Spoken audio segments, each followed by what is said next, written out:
Thankfully, we won't have to worry about spoilers. Are we live? I feel like we're live. Yes, Yeah, sir. I think we're live. All right. Hello and welcome everyone to another episode of the TOPT call-in stream. My name is Seb. I am joined here by my man Twilight Straw Hat. And this is the show where we have you guys call into our Discord voice channel and give your hottest takes, your dopest theories, or ask us any question you want about the series we love or any series you guys want to talk about. We're not just a One Piece podcast anymore. Obviously, we rarely get the calls on the main streams on Mondays, so we decided to dedicate a stream specifically to doing calls like this. It's a lot of fun. We get to hear from the community and engage with you all 1v1. It should be a lot of fun to do that. We ask that if you want to participate, we have some stipulations. You will be required to be a tiered member on our server's Discord, our Discord server, so of Warlord or higher. So essentially you'll have to click the link in the description of this video and become a member on Discord in order to have the visibility of our Discord's voice channel so that you can sit and we'll drag you up and you guys can spit your theories for us. If you guys don't want to become a tiered member consistently, you can join the call waiting room, and if somebody donates your way in, you may be able to be dragged up. No guarantee there, but you can also donate yourself in. So basically every $5 super chat or every 5 gifted donations will count as a donation for a caller to jump in here. So again, if you guys want to be a one-time caller, that's fine too. You'll just have to donate and then jump into the call waiting room and we'll drag you up.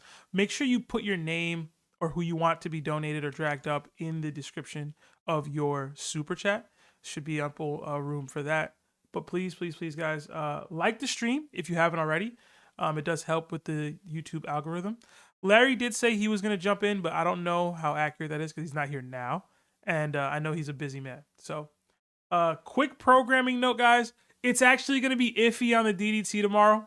I had some stuff come up that I might have to take care of. So I apologize if there isn't a DDT. There still might be. Really kind of depends. But I just don't know if I can commit to that. But there will be a DDT next week. Okay? There will be a DDT next Wednesday for sure. Probably give me more time to iron some things out in general. But yeah. I also wanted to say, guys, Larry had to make an announcement today. Be nice to each other. All right? I know me and the twins and Larry, we kind of go at each other's necks. We're brothers. We're related. We got love. Y'all don't have to be so grimy at each other all the time, man. You know? Y'all don't got to do that. It's all love here. The takes are never too serious, or the people are wrong, tripping. Be nice to one another. I didn't think Larry needed to make that announcement, but the fact that he did means he probably felt people were getting a little too antsy, man. Be nice in the comments. Be nice to one another. Like the stream. It does help with the YouTube algorithm. I see a bunch of people in here, and I'm hyped. We already got like 7 or so callers waiting in the call waiting room, so that's what's up. But yeah, I see Soul Flamingos in here. I see David E. Oaks is in here. Broker's in here. Laced Up is in here. I see a bunch of people, y'all. I see Christopher M.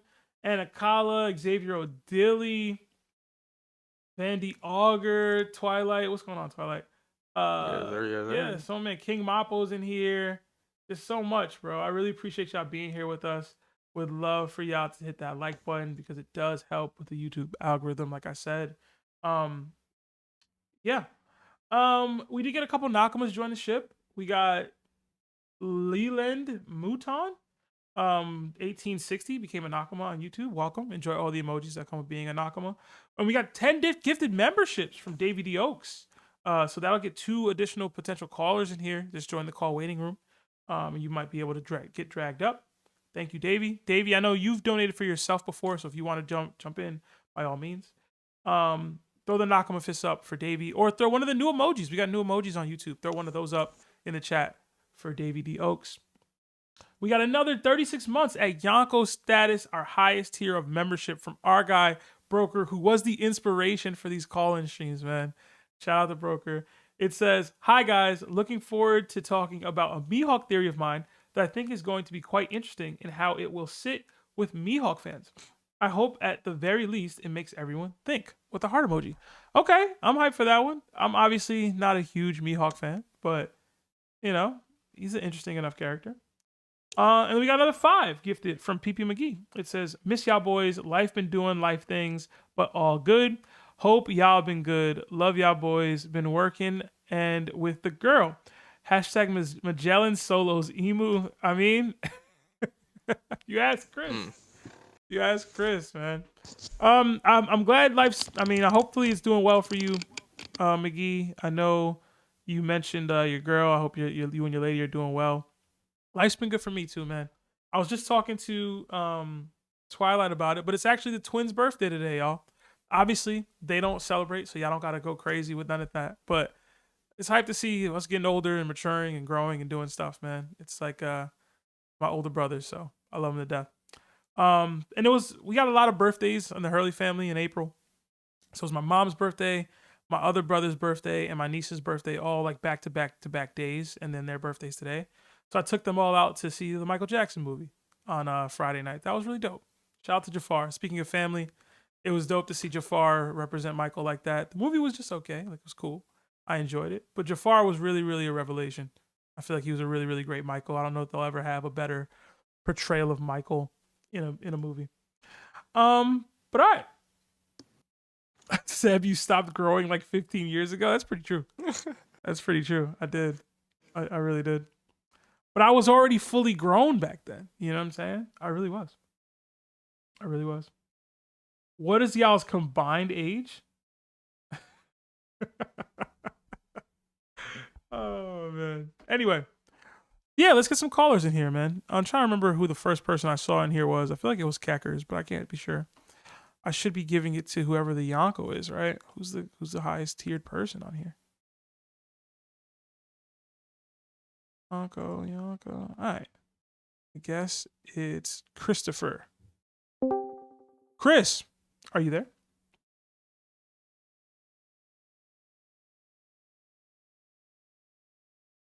Oh, it looks like he's deafened, man. Christopher going once.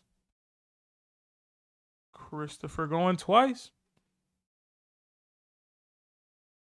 Ah, man, look at that. Sorry, bruh. Sucks to suck. All right, next Yonko.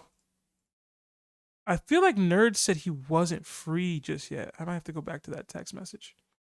What did Nerd say? Nerd, ping me when you're ready, man, because I feel like you told me you weren't ready immediately. So let me know. Next Yonko is gonna be Sunnit. Sunnit, talk to me, man. Are you there? Yo, Yo, what's going on, bro? what's going on, guys? Chilling, man. Chilling, working, grinding, traveling. I got so many flights coming up. It's crazy. Y'all gonna hate me the next couple of weeks about how many call-in and DDTs I miss. But Sunnit, talk to me. How you going? Well, I had a quick question about Emu and the elders. Okay. So, I want to look back at the Egghead incident and the Gorosei's true forms. Uh-huh. Like, one thing that's been bugging me, and I haven't heard many people mention this, is like the lack of typical Devil Fruit introduction, like box for them. Mm-hmm. Like in the recent chapters where Emu has become more active, we've seen the elders regenerate from attacks that would normally kill even the strongest Logias.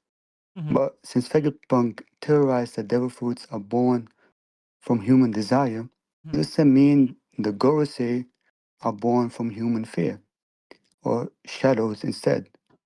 If they aren't fruit users, does that mean Zoro and Sanji's recently, like the Haki blooms, especially Sanji's blue flame developments, are specifically designed to hurt demons rather than pirates? Mm-hmm. Like, I would love to hear your thoughts about whether the end game is still about hockey versus fruits, or if we're moving into a realm of literal magic versus science. I think we'll always stick with hockey versus fruits. I think we're too ingrained in the notion of hockey itself and willpower being manifested into like a weaponized ability to fight with versus like, oh, it's just magic. Like, I don't think that works for me. I don't think it works with the themes of the theories itself.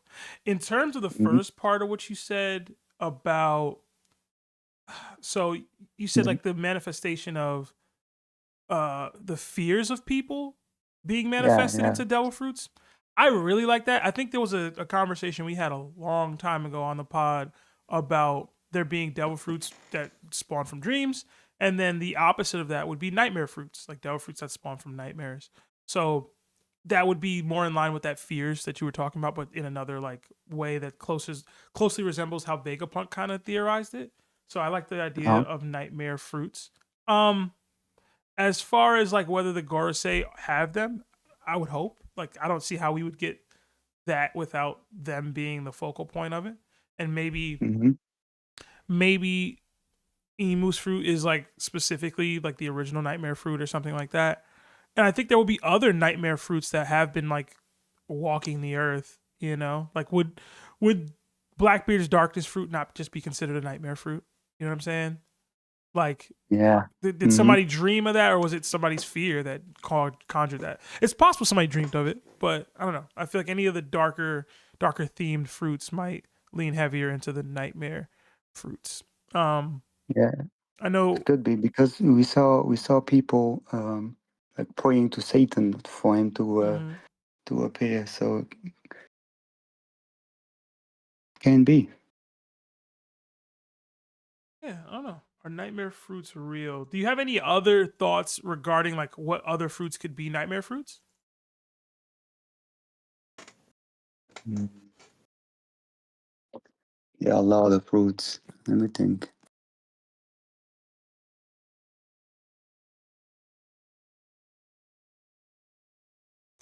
I know Man. back when we started seeing it, we were talking about like any of the devil fruits that are awakened that have the black flames would be nightmare fruits. That was really early in the thought process here though.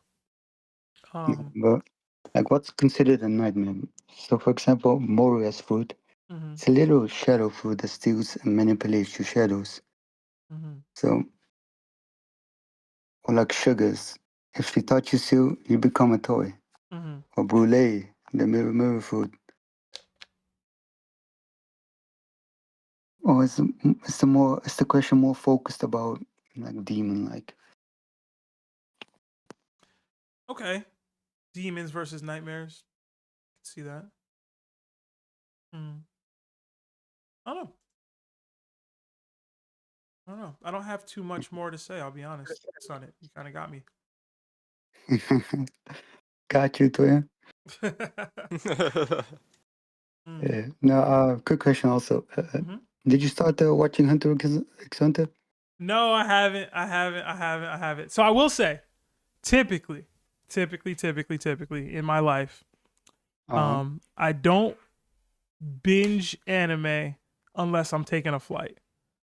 So I Uh-huh. have a lot of flights coming up, so that'll be how I can watch something like Hunter x Hunter. But Mm-hmm. I don't know. I don't know. I just haven't had the desire to watch it, man. Something's got to like trigger me to want to watch Hunter x Hunter. Nothing's doing it right now. I got to catch up in JJK.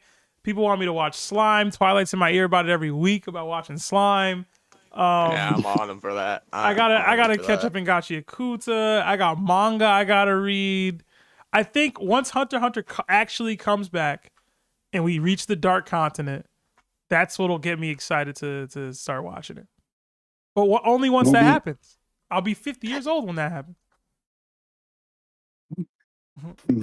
maybe I gotta fly you out. You gotta fly me. Listen, you book me a flight, I'll watch a couple episodes of Hunter x Hunter, man. Say less. You trying to come to Holland? To where? Holland? Holland. What's the food like Mm-hmm. over there, man? Man, we got some great cheese. It's great Got some. cheese. Great cheese. We got some stroopwafels. Okay, Stroop waffles. Mm-hmm. And we recently at King's Day. You missed out, man. King's Day. No, but Hold on. Y'all coming at me about watching new movies. Listen, I like to go to the movie theater and watch a movie with my family or with my lady, man. I like to do that. It's a date. It's a thing to do. Watching Hunter x Hunter isn't a date. You know what I'm saying? It's not an activity. That's flight activity. You know? Hey, can be, man. I watch some it with my girl. women like watching anime as a date. Some And I listen. There was a time where that's when I binge watched my anime. That time isn't now. Okay. Hey, fair, Does fair, your fair. girl watch anime? Nah. I'm trying to get her into One Piece, Damn. man. It's tough. It's not looking good for that. She don't watch anime, and you're trying to get her into one of the longest know. running ones. You gotta start light, brother. You gotta Listen, start light. you know what's funny? She watches my analysis videos on Instagram, but she doesn't watch One Piece. And I'm like, what are you doing? That's true love, man. That's true love. I guess, man. Sunnit, I'm gonna drop you because I'm gonna be dropping everybody early today because I gotta get to this Knicks game.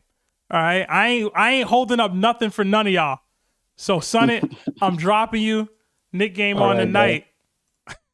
All right. Have a good night. You too, man. All right. I think this is as good a time as any to let everybody know this will be a call-in stream, rapid fire, y'all. I don't got time. Knicks game tonight. Well, technically I have time, but in general, Knicks play tonight. I'm not staying any past like 7:45. I'm out. All right, just letting y'all know. Anyway, we got another couple super chats that came in. 17 months and Nakama status from Austin Hart. It says, getting double topped from YouTube and Twitch. Much love. Yeah, I finally figured out the Twitch stream without Larry here to yell at me for it. So hopefully y'all like me being live on Twitch. I'll try to check in with the Twitch people every so often, but I am just more YouTube focused when I do this thing. Another two from David D. Oaks. It says Mihawk, hashtag Mihawk downscale, hashtag Emu blacked his blade. Laughing emojis. I don't like that. I'm not a Mihawk guy. I don't like the idea that Emu blacked the blade, bro. I don't like that at all. I don't like that at all. Another 280 from Purple D Popcorn. Enough time has passed. Chiro is greater than Animeverse. Hashtag Bachi. Hashtag one? I don't know who Chiro is. Is that Kagura Bachi? Is that who that is? Is Chiro from Kagura Bachi? I could not remember. It's been like almost a year since I last read Kagurabachi. Is that who that is?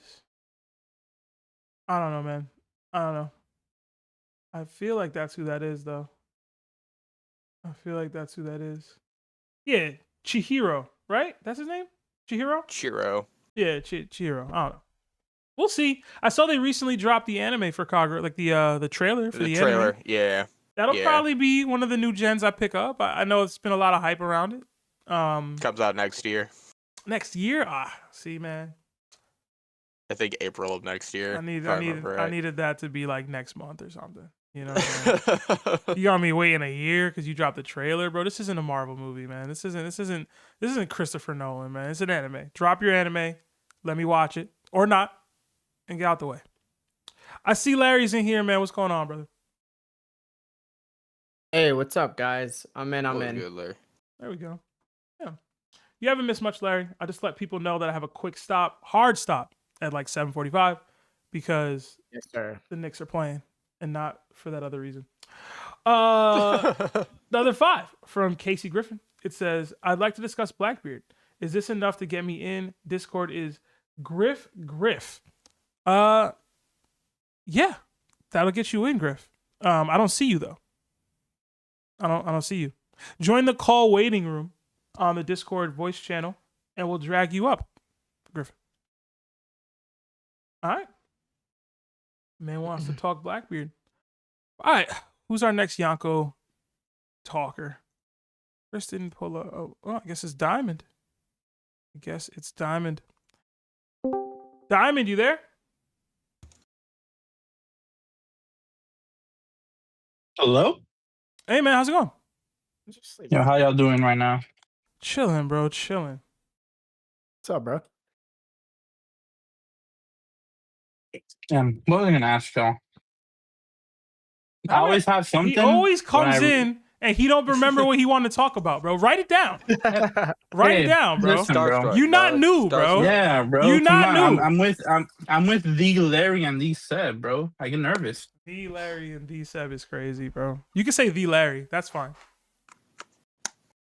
Yeah, it's like, I'm meeting my idols, bro. I'm just starstruck. Idol worship is idolatry, bro. We don't do that.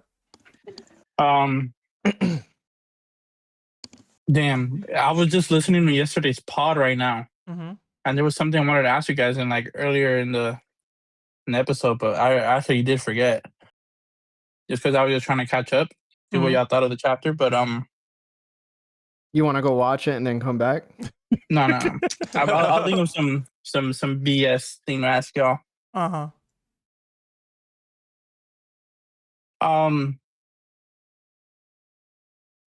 Yesterday I super chatted. Did you? About asking if you guys think we'd ever get a like I'm Whitebeard moment in Marineford from a different character. Mm-hmm. And I'm not sure who you guys gave as an answer, just because I had to miss the pod because I was at work. But do you guys remember who you said, or if you got to that super chat at all? Yeah, we did. Sorry, it took us a while to get to it. Lawrence highlighted suggested Loki. I kind of agreed with him, and then like after like 2 or 3 seconds, I said I don't think we'll get it, like from anybody. I don't remember who your answer was, Larry, but Lawrence said Loki. I remember that clearly. Yeah, I didn't say anything because you guys kind of answered what I was thinking too. Do you have a person in mind who you think could do it or would do it? Simon? It's kind of hard because I don't think there's anyone that's like left besides Loki that's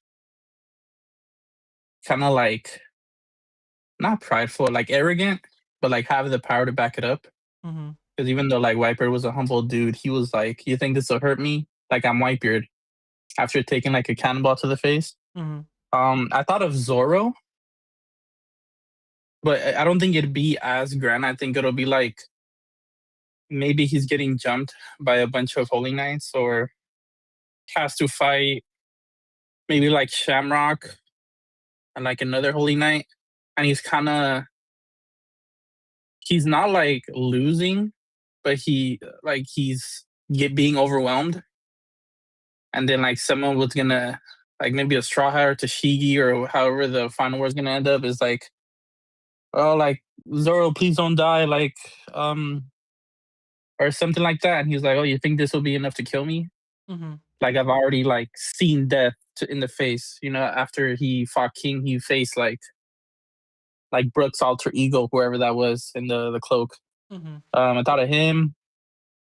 I thought of Akainu. Because depending on how this will play out, it's not like a unpopular theory, but I think that the Marines, like they're gonna split. Like some are gonna be fighting, I guess not with the Straw Hats, but fighting against the world government, while some are gonna be like loyal to their like organization. And I think Akainu's gonna be loyal, and he's gonna be fighting maybe Kuzan or Kizaru, or like other characters. And he's kind of gonna be turning a new leaf, maybe kind of realizing the importance of his like subordinates. So it'll be like a 180 from how he was in Marineford. Oh, if you want to run away to your family, then you're useless. He's gonna be like, you guys think I'm okay? Like I'm not okay.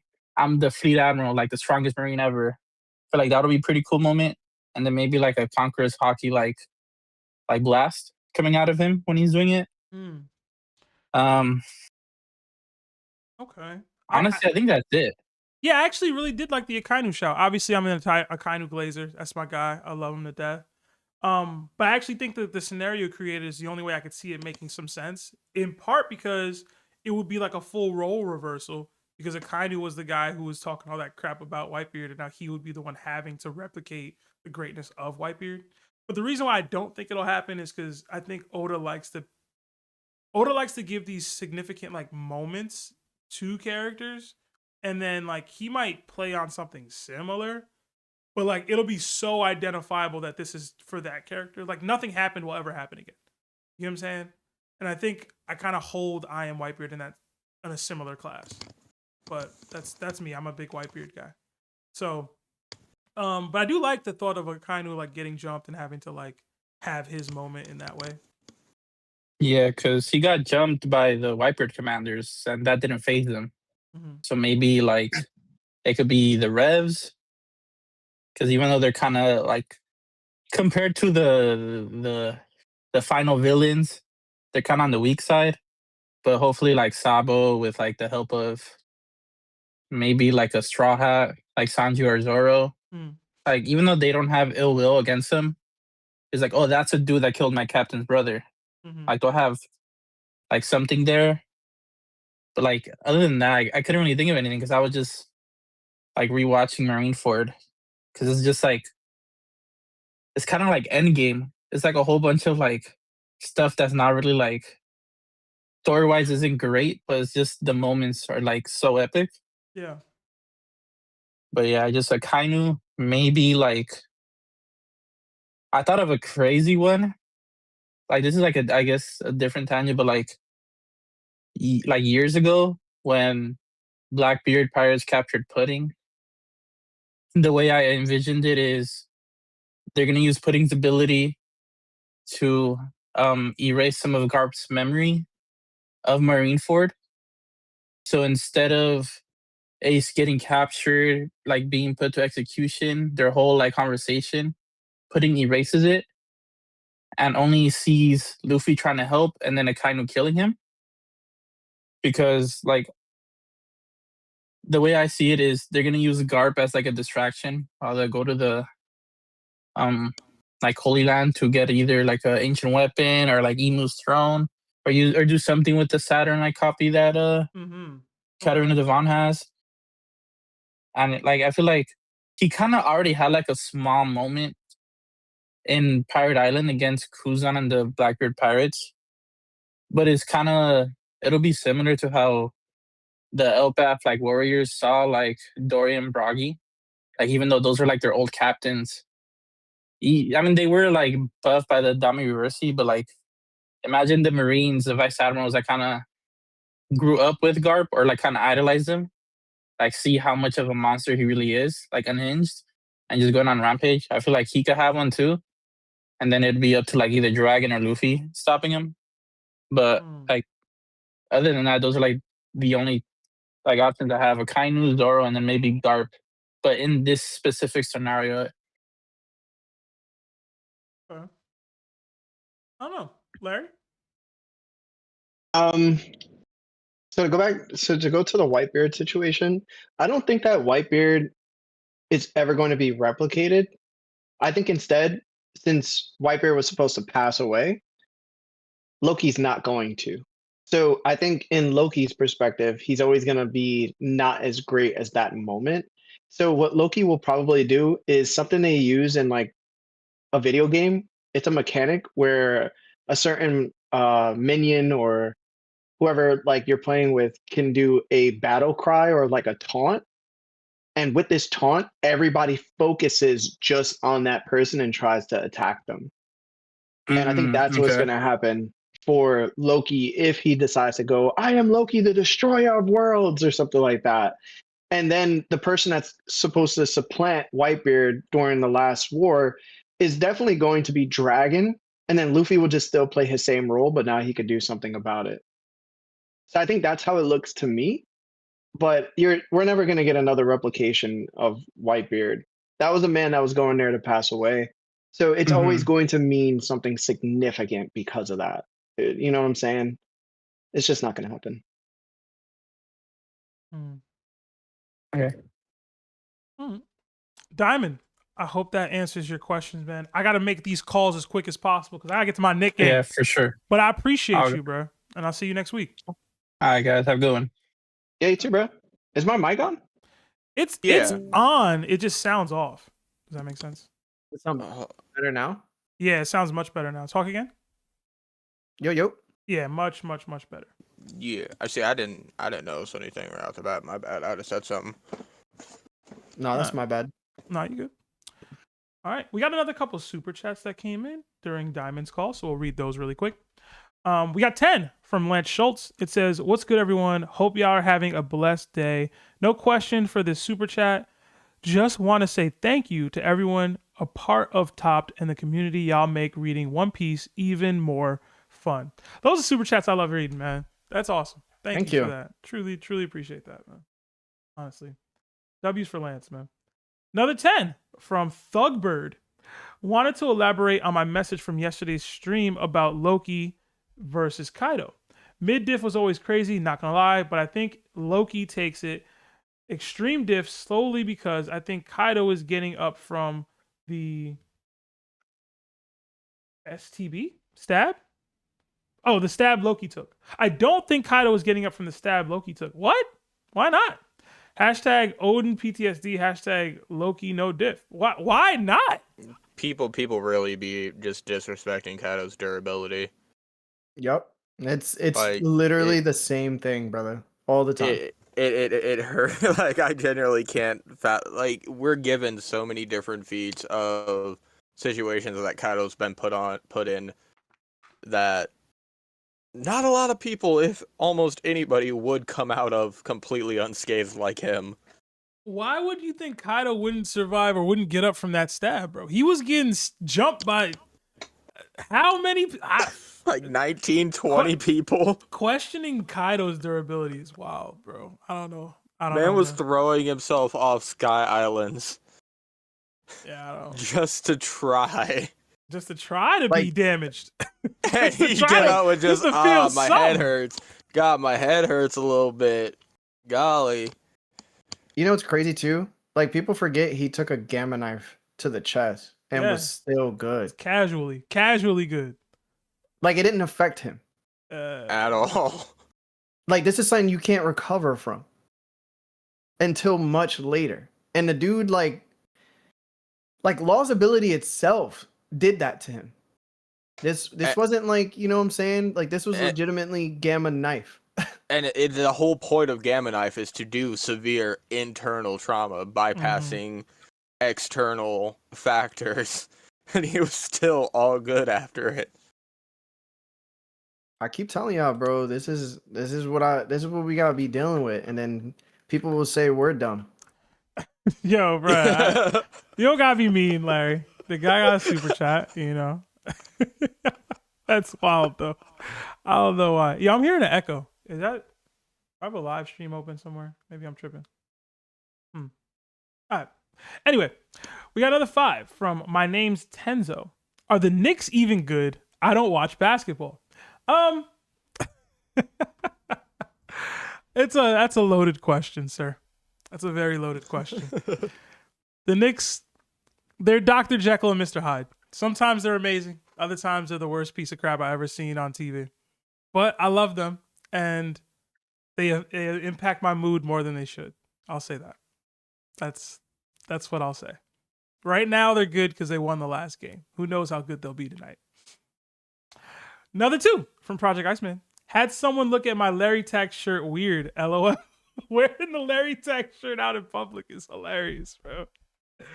But do it. Y'all, if you want, get your Larry Tax or other TOPT merch at our Dashery. The link is in the description of this video. It's in our link tree.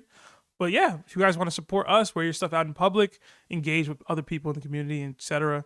Yeah, it's all there. Another 5 from Raven D. Storm. Kaido tried to off himself how many times and people question his durability. They smoking that good. Yeah, man. I'm going to be honest. Loki's strong. Loki's that guy. Loki's my guy. I still don't have him as a bigger tank than Kaido yet. Like, I don't have them. I don't have him there yet. Really? Yeah, put it this way. And not even to disrespect the dude. If Gunko tried to hit Kaido with all that stuff, I mean, he sees Stone Cuff, maybe it would have hurt him. I feel like he'd be good. Like, I don't feel like it would be a thing. Like, am I tripping? Like, I just feel like you're growing every day, and it's so nice to see. These are my regular takes, bro. These are my regular takes. These are my regular takes. I'm here to tell you they're not. But I like to see the growth, and it's so crazy. Because the closer you come to where I am, the more people are gonna be like, "I love Seb, no matter what." So Larry can be right. Hey, man. All right. Let's get another caller in here.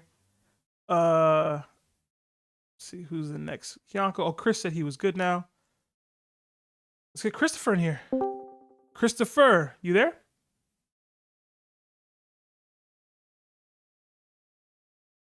Chris, bro, this is round 2 with you, bro. You said you was ready, gang. Yo, hello? All right, there we go. What's There going it on, is. man? What's up? What's up? Chilling, man. Chilling. Talk to me. Hey, okay, yeah. So I'll keep it quick. My bad. I just came back from lunch. What's it called? All right, my bad, y'all. So I had a question, bro. I was rereading Water 7, like I was saying last time, and I noticed that in the Ohara flashback, they had that poneglyph in the what was that tree called? The tree of knowledge, life, right? yeah, tree of knowledge, yeah. Yeah. Yeah, and I was just wondering, like, what are the chances that is like the last road poneglyph? The tree of life itself. Like the tree of knowledge, the poneglyph that they saw there. Yeah, because they had one like all the way down in there, and then they were trying to hit it, and it was like it wouldn't. It was like they realized it wasn't destructible, and I was like, dang, like I know, Larry, you don't like none of those like burn scar theories or whatever, and I'm not really too much of like a theory crafter, but I'm just wondering, like, you know. This dude is not casually floating on the sea with the tree of knowledge of good and evil, bro. That would be crazy. Yeah, I know, because it's like those poneglyphs is heavy, so it's like I just don't. I don't know. I'm just. Do we ever see it? Because it would have to be red, right? I'm trying to remember if we saw it. Like it would have to be a red. It would have to be like the road poneglyphs are red, right? So, yeah. All I know is it's on chapter 395. So we saw the poneglyph itself, the one that we haven't seen just yet in the story, and it was on Fishman Island already, and it just disappeared. Oh, I see. Yeah, that's what I was gonna say. That's the Wasn't it? poneglyph. That's the one. Mhm. All right. Hey, well, I appreciate y'all's time, bro. Like, low-key, I gotta get back to work and stuff, but just want to say what's up. Oh, we got Chris Yeah, face it's nice reveal, meeting you, man. bro. What's going on, bro? Yes, sir. Hey, bro, I'm a jeweler, bro. I'm from Cali, low-key, dude. I'm to like 253 over here, but I'm like a long-time fan of y'all. Just want to say what's up. All right, man. Get us icy, bro. Yeah, bro. Hey, Can we get a get us TOPT icy, chain? man. Can we get a chain? What's going Hey, on? possibly, bro. Try to get a I actually wanna Cuban send y'all link, something. bro. Yeah, bro. I want to send y'all something in like on like y'all's mailing like address or whatever, but No, don't take send us some time. anything, bro. Just send us a hug, bro. That's all we Hey, need. got you. Just a But, all hug. right, y'all. I gotta get back, bro. I've been on the lunch for a minute, but appreciate y'all. All Have a right, good rest of bro. your day. All right, later. Later, brother. He better not send us no jewelry, bro. If it's iced out. Nah, that's too much, Sebastian. You have to stop. Listen, man, ice me out, bro. That'd be pretty cool. That'd be cool, bro. If that's what he do. All right. Okay. Let's get another couple super chats in. We got 2 from David E. Oaks. It says, Buggy versus Caribou. Who wins? Caribou.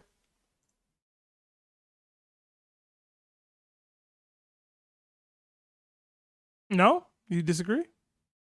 Wait, what was it again? Buggy versus Caribou. I got Caribou. Yeah, I got Caribou like low diff, bro. Like I feel like I like Buggy. But let's be real. Another 5 from Lance. How much stronger do you think Luffy and the Straw Hats are now compared to Wano versus Kaido? Is Kaido still a big hitter or is he falling off? I don't think Kaido's been power cliffed yet. That hasn't happened to me. Like I'm not confident Luffy would beat Kaido in a 1v1 fight. Definitely hasn't. He's Yeah. still relevant as hell, bro. Yeah. Kaido disrespect gotta stop. Y'all stayed with this dude for 3 years, bro. That's their problem, man. And saw what he did. Like, this is what I be telling y'all every single time. You see a character and you see what they could do, and there's no longer mystery attached. And then all of a sudden you go, now that I've seen what he could do, somebody that I do not know what they could do is somehow stronger than that character. And that's the issue with the One Piece community. And I hate it, bro.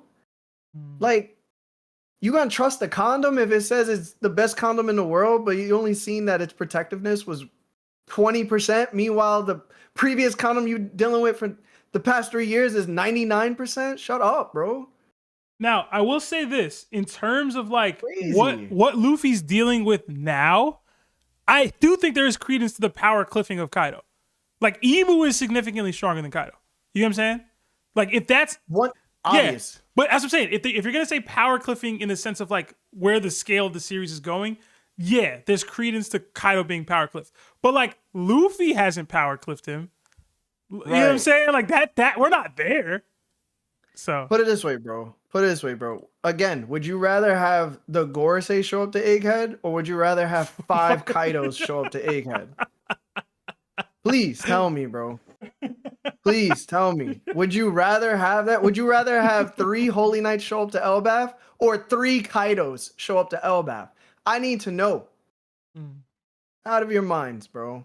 Okay. We got another 10 from Mr. Friday. It says, with each chapter, I am more affirmed that Blackbeard is endgame. The Davy family line needs their lick back, and it seems too soon unresolved if Luffy defeats him before Imu. Appreciate y'all. We'll see. I go back and forth with it. Imu showing out now is great. I think that doesn't bode well for him being the final villain. But at the same time, Blackbeard needs significant increases in his power for him to be the final villain. So, and I'm the Blackbeard guy. So, all right, Larry, do you have anything for that before we go to the next caller? What was it again? My bad. Final villain talk. Like he about thinks the Blackbeard thing? Yeah. Yeah, he still Imu right now. Like like we said before on the pod, you know, like Blackbeard can be that. He would just have to steal it. Mhm. Yeah. And you would have to be okay with that. And if you're okay with Blackbeard just stealing Imu's power, that's cool. But remember, Blackbeard can't steal the massive history Yeah. that Imu has Like- predicated across the world for the past 800 to 900 years. Like the world works because of what Imu has chosen in the past. Like the reason why Joy Boy has warned everybody in the future is because of Imu. Like Blackbeard can't steal that, but he can steal Imu's power. So if you're okay with Blackbeard being the final villain, then you got to be okay with Blackbeard literally not being involved for the past 900 to 800 years. Like no effect on the world. Like that's it. Like all of a sudden he's just all for one. I think what people are doing is they're using the Davy Clan piece to try to loop Blackbeard into that 900-year history, and it's like that ain't Blackbeard's story, bro. Like at the max, it was Rox's story, and it was even only Rox's story because he knew about Davy Jones. Like Rox is still like, I want to be the king of the world. Like that's the story. Like I don't even know that Blackbeard's like, oh, I want to do this because it's my birthright. I don't think Blackbeard cares about birthrights. You know, he wants to do it because he wants it. You know what I'm saying?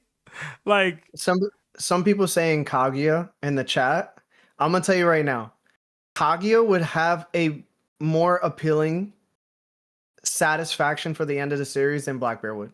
Just Really? because she actually has history within Naruto for the way the world works.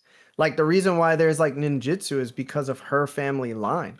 And she was the reason as to why like the Rikudu Sage and his brother Himura was, you know, who they were and the families they created afterwards. Like she's a direct impact on that. Blackbeard is just this ain't like super far out grandson who just acquired power. So and now he just like, yo, F everybody. So let me ask you this, Larry, and this I guess is a different conversation entirely. But what do you resonate with more for One Piece? What's happened over the course of Luffy's journey, or your intrigue and mystery over the Ancient Kingdom? Because I would say Blackbeard has had a much larger impact on like us as readers from like what he did to Ace and Whitebeard with the pre-time skip and becoming Yonko and do all the things.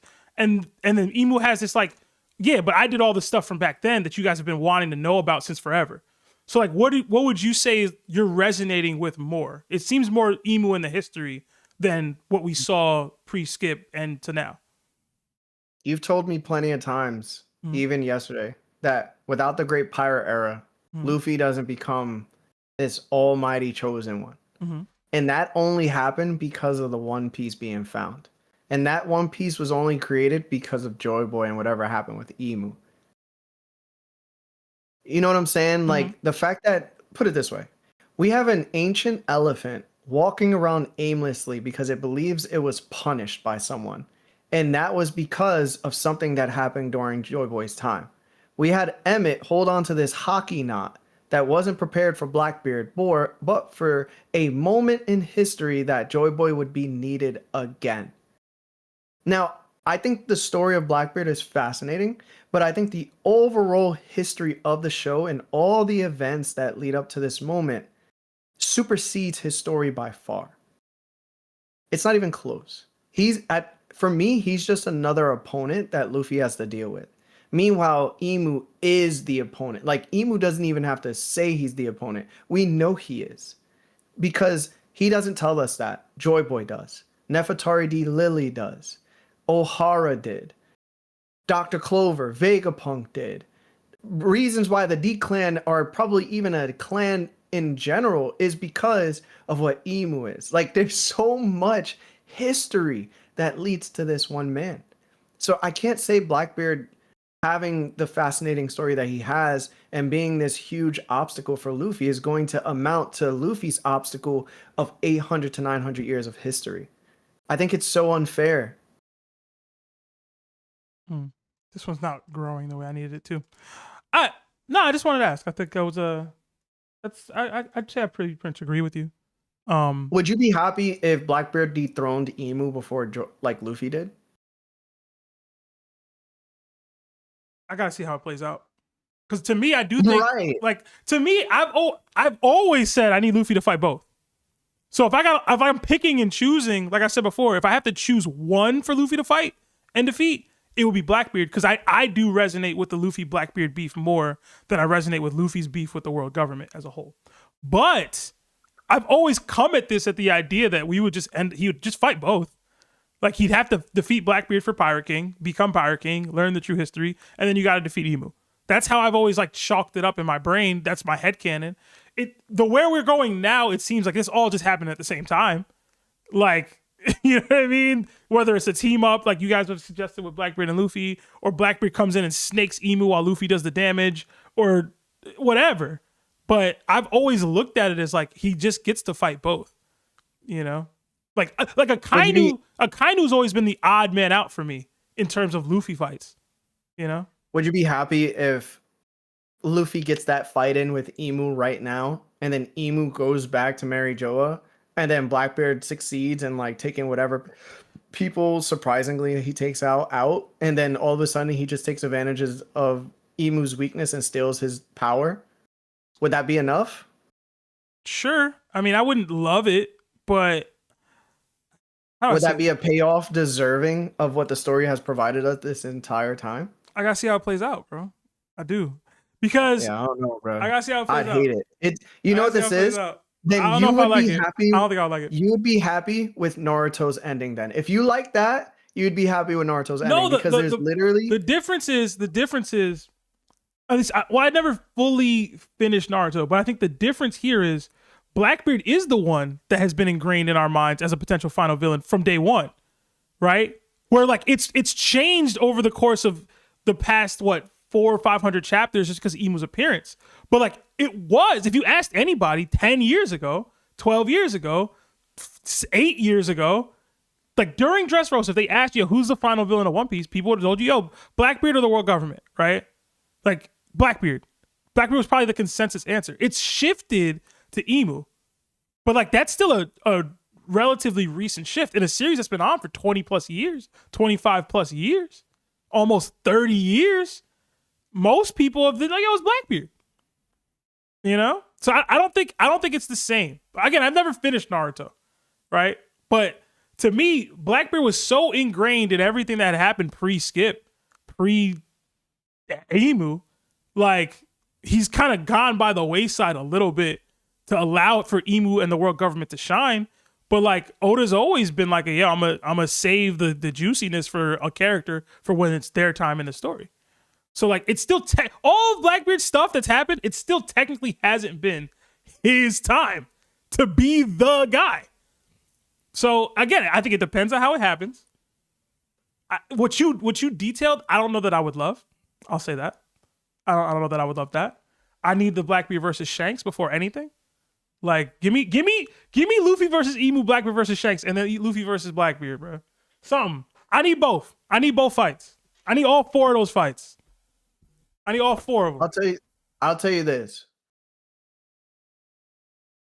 You made an excellent point.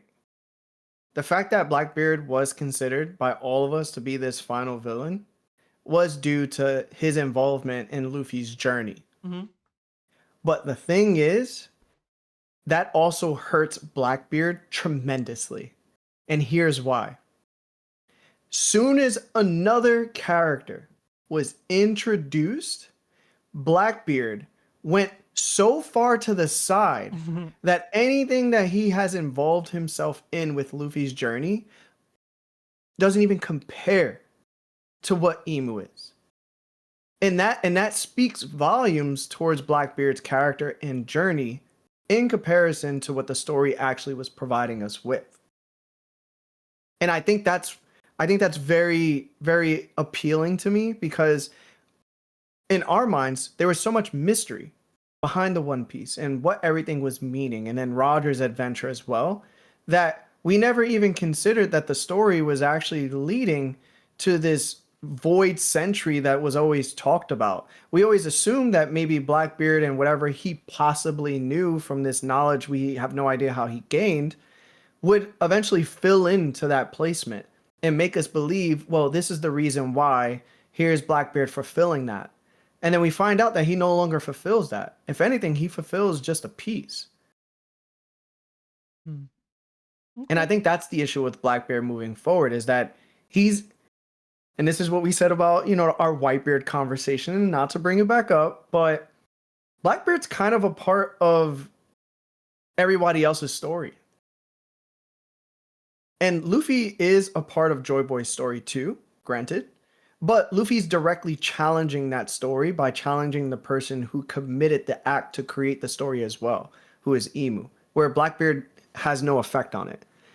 Blackbeard's effect is going to depend on whatever Davy D. Jones is and what he decided to do moving forward with the story. Because the reason why Joy Boy is so effective even now is because him and Lily left pieces for people to acquire to continue their legacy or continue their war and mission, where it seems like Davy D. Jones didn't, but it seems to just be knowledge of Imu. So it's like a lot of back and forth, I feel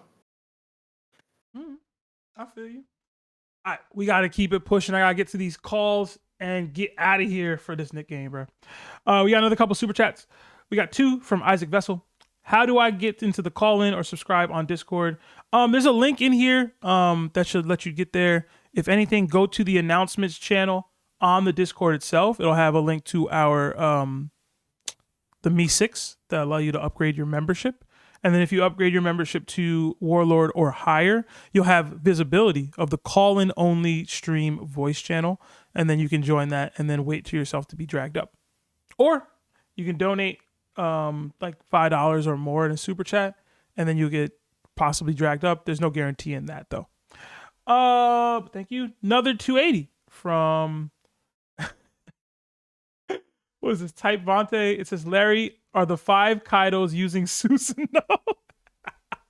Do you want them to? Yeah. Oh man, that was the coldest thing Madara ever did, bro. All right, it wasn't. That's the crazy part. It was the coldest thing I saw. You should have saw him when he came back to life on purpose, just so he could feel his blood rushing. That sounds convoluted and stupid, but that's me, no context. It's not, it's not convoluted. He was just like, yo, nobody is good enough except Hashirama in order to take me down. So I want to feel my heart beating and my blood rushing so I could get hurt. It sounds like plot took over that man's mental. But I get it, I guess. Don't disrespect him, dog. They said they needed him to be vulnerable. He essentially did what Imu did. He came down to play outside. Okay. Hmm? All All right, let's get next Yonko tier member in here. Inferno Knight. Inferno, you there?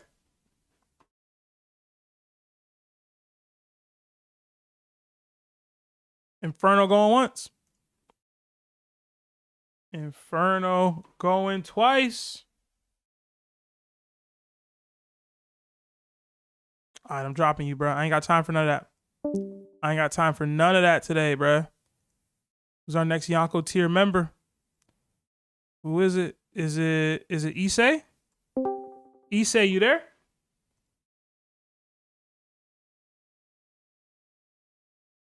Issei, talk to me, man. Hello, can you hear me? Yes, sir. Talk to me, bro. What's going on? Oh, not much. How you guys doing tonight? Chilling, bro. Rapid fire, man. I got a Knicks game in a couple hours. Hit me. So quick theory. I want to know your thoughts on something that when the chapter came out, 1170, that was the chapter where Loki fights Harold. There's some wording that goes on in the translation, both the official release and some of the earlier stuff, and I haven't heard anyone mention it at all. So it's one of the panels where Loki's like beating him up, and Harold goes, "I knew it, Loki, you possess the blood of the Supreme King." Mm-hmm. Now, I think we've never heard the Supreme King ever mentioned in this blood sense of like a relative or a lineage. And it kind of made me think about who is actually the Supreme King. Where does hockey stem from? We have a lot of like giant figures where the world's coming from, with the old war god, Joy Boy potentially being a giant. It seems Imu has giant base abilities. There's a lot of giant mixed breed people. So obviously giants had a lot of like big presence in the past. What's your guys' thoughts on that? Like, I haven't seen it anywhere else. I even looked into it, and there's no other mention of blood of the Supreme King. This is the only time it's ever mentioned. Seb, you want to go or I could go? You can go. I don't have anything really, to be honest. The first time we kind of get like a reference that it's a blood thing was through Garp at Marine Ford and through Ivankov as well. Surprisingly, it's when Luffy let out his Conqueror's Haki to stop Ace from getting his like head chopped off on the podium. And then Garp was like, "Oh, figures he would have it too." And I think he says something about relatives or something like that. And then Ivankov also states, if Dragon has it, then it makes sense why you would have it. So that was kind of like the reference to like the blood of a king. And it was always left up in the air. You know how Oda does his thing where he'll like give you little bit of info. So it was always suggested it might have just been hereditary. And then we have all the instances of people who have these great fathers and then they also have Conqueror's Haki. The only people we don't have that from is like people like Big Mom, where her parents weren't really anybody. We don't know who Roger's parents are. Like all the people that we don't know their families or we've seen, it's very, very small in comparison to all the other conquerors we've seen, and then they have their family members who have it. So my only thoughts is like Harold predates a lot of the people we see currently, in terms of how long he lived. Do you think there is like any connection to the giant blood, like with it coming from Harold rather than just being someone who knows about Conqueror's Haki, rather than it just be like, it just felt very, we normally don't see it mentioned in this way of like a direct line, especially since like Harold has it as well.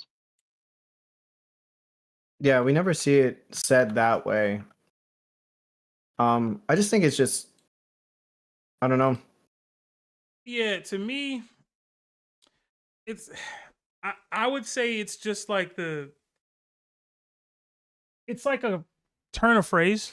Like it's just how you say it versus like any deeper meaning. Because like this is Harold's actual son. You know what I mean? Right. Like this is his actual son. But there could be like a giant lineage going on or something like that. Maybe.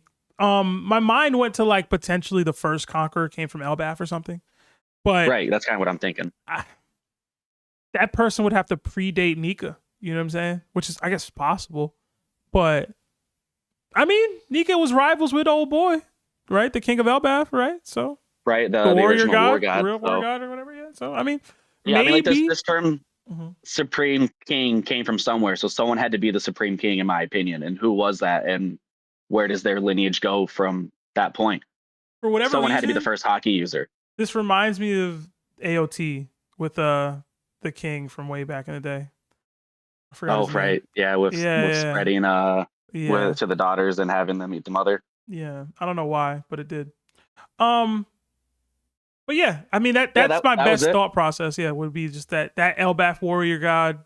Maybe he was the first person to have Conqueror's hockey. You know, but okay. All right, fair enough. I appreciate everyone's time. Thanks for entertaining the theory. No problem, man. Take it easy. Take it easy, bro. My ball.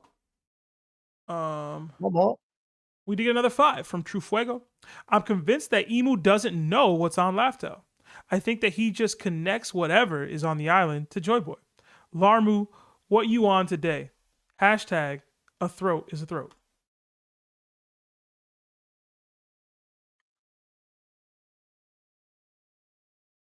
What you on today, bro? He asked you. Oh, I mean, I just thought that as like a throwaway line. No, man. I just saw that the Discord was a little toxic, man. Somebody called me stupid. There was a couple people being nasty towards each other, and I was like, bro, what's going on with y'all? What's happening? You don't be in there regulating enough, man. That's the problem. Yeah. Problem, bro. You know me, I don't be regulating, bro. I don't be caring. And then I heard Crow left the server because he felt like, you know what I'm saying? I was like, what? Yeah, I wasn't expecting all that. Yeah, Crow's so sad. Crow, come back. Man. Yeah, no, I still regularly talk to Crow too. Tell Crow we miss him. Yeah, man. Listen, bro, you're just gonna get banned, bro. I'm this close. I'm this close to getting him to come back. Okay. I just want people to be nice to each other. Yeah. Everybody love everybody. Yeah, no, what was it, a couple weeks ago? About a month ago now. The spoiler chat was getting real bad. Yeah, man, be nice to one another. All right, let's get our next Yonko caller in here. Villain, you there? Yo. Villain, what's going on? Gentlemen. Yo. What's up? How y'all been? Chilling, bro. Make sure you mute that stream in the background, man. I don't even got the stream in the background. I heard something, man. Oh, I was watching TikTok. That's my fault, so I apologize. Are you good? Wait, Villain. What's up? Where the hell you been, bruh? He been in the challenge. He's been in the Survivor tournament, bro. Really? I feel like I haven't seen you, man. Crispy I can't say I've been watching any of the streams live recently. I apologize. I've been really active with my VC arguing about One Piece more than listening to y'all on Mondays. I'm sorry. I swear I still watch everything though. I'm still here, bro. I'm still here. And I'm whooping Seb in Survivor. Yo, bro. Villain. How you gonna let Chris get me voted out while I'm streaming, bro? That's crazy. All right. So two things. One, Sebastian, I was never on your side. That's crazy. Two though. Second thing, he actively said that he told you that it was going down and that you were already out of the stream. We didn't know. I believed him because we didn't think you were doing like a 4-hour stream. Usually you do like a 3 hours. You know what I'm saying? So like it doesn't overlap completely. But you was in there streaming still. I didn't know that though because I wasn't watching the stream live. That's on me. Nasty work, bro. You voted me out too. I know you did. Respectfully, of course I did. I got you and Sanji out. I told it. Seb, you were actively talking about, I don't know how I'm still in this game. I was over there bashing every team you were ever on because they consistently didn't vote you out, regardless of the fact that you didn't show up to games, right? And even on some non-bias, like you a mod, you own the server, we should be gunning for you anyway. But you wasn't even at games, bro. Utilitarianism, you should be gone. But when I did pull up, I put up 81, man, and not Bam's 81, Kobe's 81. Right. Yeah, that's cool and all, but like we still supposed to be gunning for you anyway, G. I don't know what you wanted from me. The first opportunity I got, you was on my team. We got you out of there, bro.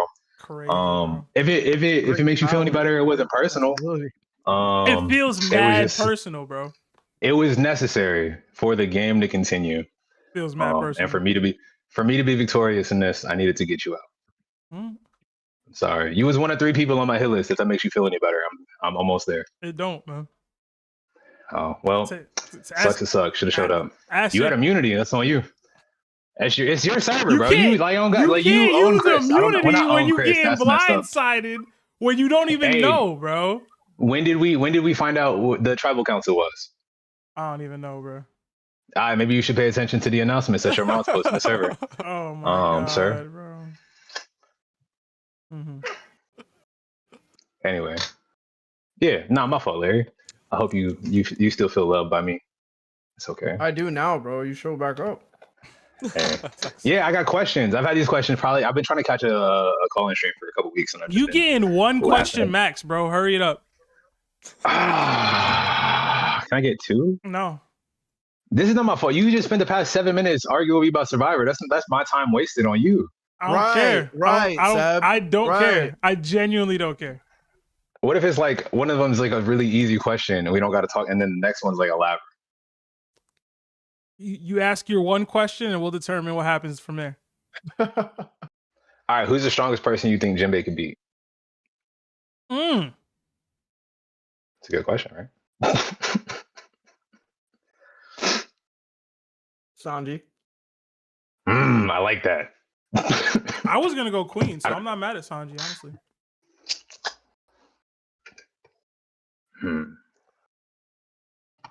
Twilight? Who's the strongest person I think Jimbei can beat? I'd probably agree with Larry. Sanji. My answer is Lucci. That's disrespectful. Hey, we don't gotta talk about it. We don't gotta talk about it. If I can get another question in. We don't. Seb already Seb-mu right now. That's crazy. He wasted his one question on that. Have a good one, Bill. Nah, come on, don't do this to me, Seb. Don't do this to me, Seb. Don't do this to me. You have a good night, sir. Seb, don't do this to me, please. Sebastian, please, Beans, my brother. Incredible. All right. Anyway, bro, nah, you're man. such a D, bro. Nah, bring there will him be back, bro. consequences and repercussions, man. All Yo, right. just because we said that 2 people would beat Sanji, but It's not about that. It's not about that, bro. See, this is the thing, right? This is the thing, Twilight. If Seb was the only person doing the damn pod, everybody wouldn't show up to it, bro. He's so mean. Listen, Bring him back, bro. He left. He Bring gone. him back. We wasted time, bro. He actually gone. Like I would bring him back. He's gone. My I don't know what to God. tell you. I don't know what to tell you. Oh, you're I don't know what to such tell an you. uncool person. I don't know what to tell you, man. I don't know what to tell you. I told the man he had one question. He took his You chance. said depend on his question. His question was mid, bro. What do you want from me? All right, he's back. He's back. He's back. He's back. All right. Villain back. Yeah. Ask your second question, man. You lucky Larry here, man. You know, it's crazy. I was dead about to drop a $50 super chat just to get my question heard, Sebastian. You was finna hear me. That was so disrespectful. Don't say I don't know why. Damn it, Villain, you shouldn't have said that to him. Why would you say that? Villain, stop pandering to his vices. Don't let him send it. Bring him back in, bro. I'm gonna bring him back in, bro, so he doesn't have to do that 50. Why Stop, would he say Sebastian. that? Sebastian, bring him back. Why would he say that? Bring him back. Nah, don't do that, man. Listen. No, Villain, do not. What are we doing? Just ask. What are we doing? What are we doing? What are we doing? Stop kicking him out. All right, Villain, go. Ah, Jesus. All right. One Piece flashbacks are usually focused on one character, right? But in the Loki flashback, we got this crazy Rock split, Herald split, then finally Loki, right? So it got me thinking, whose perspective do you think will get the Void Century flashback in? Will it be Imu, since that's the character alive right now? Will it be a Joy Boy? Will it be a Balance? What y'all think? That's a good question, actually. Thank you. I think we'll probably get Emus first. And I think when we find the One Piece, Robin will give us Joy Boys. Okay, so you think we'll get the major flashback in 2 parts? Okay. Sebastian. Well, one, if you watch the latest episode, you'd know how I think we get the Oh my Void Century God, flashback villain. Okay, Word. I I'm dropped so a sorry. whole theory on it, sir. Okay. And All right, two, Sebastian, I apologize. I'm Sincerely, not sir. giving you any answers until I get my $50. Run me my money, bruh. All right, so villain, he actually said that Emu is probably gonna. No. Wait. I'm a respect the take. I ain't watched the Monday stream. That's on me. I'll go back and watch it. That was a good. That was my fault. Sebastian, That's stop rude. being a bully, bro. Not as valid though. That's my fault for not being a No, loyal villain, fan. You know villain, what I I'm got saying? you. I got you. I should Villain, know. villain. The homie put in work. I know he took notes. He put it. You know what I'm saying? He was prepared, and I didn't. You know what I'm saying? That's on me. I thought this was a good question. I've been sitting on this question for a minute, and I'm sick. I should have tapped in. I would have got my answer. No, bro, you don't have to tap in. I'm joking, bro. So on the pod yesterday, I dropped a theory that I thought that I didn't think anybody talking about it recently. It was what would happen if Emu saw the mural on Elbaf, because now he's on Elbaf himself, and I thought that's how we could get our first glimpse of the Void Century through Emu's perspective. But I do think that Larry's view is like the correct one, where like maybe we get a part of it from the perspective of Emu, and then we get the full story from like Robin reading it and the perspective of Joy Boy. So I do think that's how it would go down, but I do think we get our first glimpse via Emu and interacting with the mural. So you have like collectively us defeating Emu before reaching the One Piece.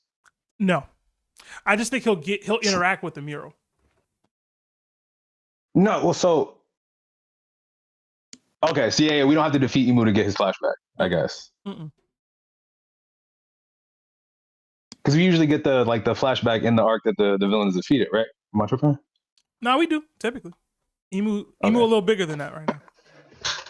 You know what I'm saying? I was saying that most likely when like Luffy comes, you've been reading the manga, right, villain? Yeah, G. No, I just gotta make sure. So I was saying that most likely Luffy's gonna knock him into the mural, and then that's how he's gonna see that it exists. So y'all got us getting a flashback, Emu still leaving Elbaf, and then us beating Emu then, or like then going to the One Piece, then defeating Emu. I don't have him defeating Emu on Elbaf at all. Yeah. Well, not even close. You gotta leave somehow. I don't know.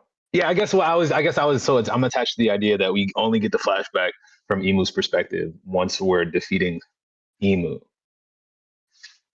Well, see, I agree with Larry in the sense that I feel like we kind of got how it's going to go with the God Valley flashback, because God Valley we technically seen in two separate parts. Yeah, we got it in Kuma's, and then we got it, Hey, yo. All right. He never does, yo. He just gives us a taste, bro. What? I wasn't paying attention. Nah, it wasn't worth listening to. All right, Larry. Well, gentlemen, I appreciate your time again, Sebastian. I'm sorry. I feel like I wasted more time getting put down and back up and down and back up. But you know what I'm saying? Right. Whatever. That's Larry. That's your fault, Sebastian. Larry. That's your fault. That's who dropped me. I was doing what the Lord intended, man. That's false prophecies. Your name is Villain, bro. That is bro. So irrelevant. That is my dog. This is how they performed witch trials, okay? They used God's word. See? Talk to him. Now you got me agreeing with Larry, man. Listen. You know what's crazy? I've been getting like so much like clout from random dudes being like, yeah, I love that argument you got into with hockey about Larry. And like, people think I don't like you. And I just like arguing. I don't know. Okay, bro. Oh my God. Villain, man. Have a good night, bro. Gentlemen, I got some more callers. I'll see you in Survivor. Oh, wow. I guess I won't. See, that was a good way to kick him out. See, man. Because he was really bullying you that time. All right, we got another 5 from Fatty G's. Seb, Larry, did y'all see that Sony got a new Django and Zoro movie in the works? Don't know if it would be good, to be honest. Yeah, I did see that. I'm interested in it. Django's one of my favorite movies of all time. And Zoro, like The Mask of Zorro with Antonio Banderas, was one of my favorite movies when I was a little kid. I was like really into it. Shout out to Salma Hayek. Love that girl. But in general, or actually no, it's Catherine Zeta-Jones, not Salma Hayek. Either way, I was in love with both of them. But yeah, I don't know. Have you seen that, Larry? Like the news about that? Mm-mm. I No, don't I think haven't. I don't think Quentin Tarantino is going to be directing. So I'm like, do I want a Django movie? Apparently, they're doing a Cliff Booth movie. It's supposed to be good for Once Upon a Time in Hollywood. So I guess we'll see. Quentin Tarantino is the type of director that you could, I guess, spin off his stuff and it could still be good. I'm just not a big spin off without the original director kind of guy. But I'm gonna be there. I'm gonna tune in. I don't know what it'll be about, you know. So yeah. Who is our next? Oh, let's get Broker in here, man. He's been waiting a while. Broker, you there? I am here. Talk to me, man. How's it going? Oh, broker. I'm good. What's up, Larry? How's things? Good, man. Just working as we're doing this. Excellent. That's what I like to hear. Yeah. So with the way the chapter was recently, I want to talk about Mihawk a bit. So I know I've discussed this on the non-calling stream thing a few years back, but I want to talk about it again because obviously we're getting like Mihawky sort of like breadcrumbs given to us with what we saw recently. I think that the moniker that Mihawk has, where he's the Marine Hunter, I don't think it means what everyone thinks. I don't think he hunted Marines. I think he hunted on behalf of the Marines, and that he was the prelude to the 7 warlords. That there was this character that would go around, and he was just a bounty hunter, which gives him like a more of like a backstory in line with Zoro, where he would just go around wanting to fight strong swordsmen and strong opponents, and he would challenge people. And just whilst he like when some of the people who took down were pirates, you might as well collect the bounty while you're there. You know, why not? You know, not going to sniff at free money. So the Marines kind of egged on to this. Look, this is a pirate that isn't really doing many piratey things, and he's actually doing a lot of good on our behalf that, you know, we're not having to do ourselves and send our people into harm's way. So why don't we expand on this and see how many other pirates we can get on board as well? And that, again, the Marine Hunter, he was a hunter for the Marines. And that's why when he goes around now, he doesn't have a crew, because maybe the crew that if he was a bounty hunter and was never a pirate in this way we're thinking, he wouldn't have had to have a crew. So that's why he's never had one, or the one that we've never seen is because he literally never had one right from the beginning. He was just like Zoro was. Zoro was a one-man army in the East Blue. He didn't have a crew, but he was a pirate hunter, and he's now a pirate himself. So it doesn't really. He's pirate hunter Zoro, who's also a pirate, whereas Mihawk is a Marine hunter that works on behalf of the Marines. Mm-hmm. Okay. I could definitely see it. I don't know if I like it, but I could see it. Mihawk's the type to get that free money. I kind of like the idea of Mihawk giving the Marines hell and not knowing what to do with them, to the point that they were like, yo, we should get this guy on our side. I kind of like that thought process more. So I'm gonna lean heavier into the normal people, like the way people think of it. If he was that bad, why wouldn't you just send like an admiral or 2 admirals after him? Like if it's pirates that are genuinely causing problems for the Marines, for the Navy, you know, by and large, they tend not to recruit that way. The people they recruit as warlords are people that have not been doing anything overtly against the world government for a protracted period of time. They've we never saw what Crocodile was doing before he was a warlord, if that makes sense. I don't really think we've seen anybody prior to their warlord status, apart from characters like Law, who, again, what did Law, apart from the events of Sabodi prior to the time skip, what did Law do against the Marines? Nothing really. Technically, we get Doflamingo, but that's a special case in the first place.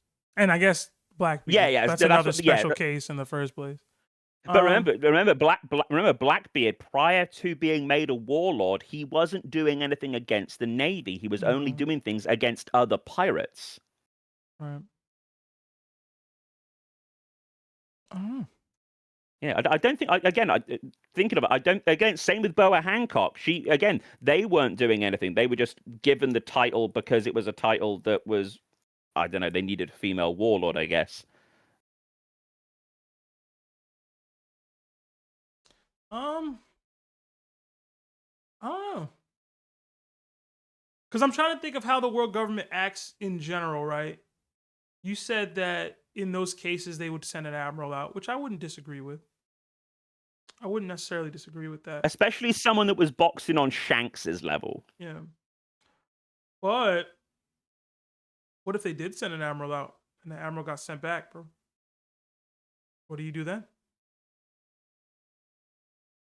I don't know. I can't. I'm trying to think of other times where the Marines were willing to overlook something so overt against their control. Mm-hmm. I don't think there's any really that I can think of. It's like you say, the people that are warlords. They've always been given the title either for a reason we've never been made aware of, or for a reason that had nothing against the Navy. I gotta push back. Doflamingo was ransoming like entire nations / like blackmailing the world government. No, he was blackmailing the Celestials. Yes, that's overt. Remember, they were like, we can't do nothing with him. Let's. Yes, you know? But remember, we find out the Navy don't know at the time, like Akainu, that sort of level of the Navy. Mm-hmm. But the Gurusei, they know Dofi is actually a celestial dragon. That's why he was given all this swath of freedom. Because even Akainu doesn't find that out until the events of Dressrosa, and he's fleet admiral, and he didn't know. Yeah, but did Sengoku know? Probably not. Well, think about it. If one fleet admiral didn't know, the other one wouldn't have known.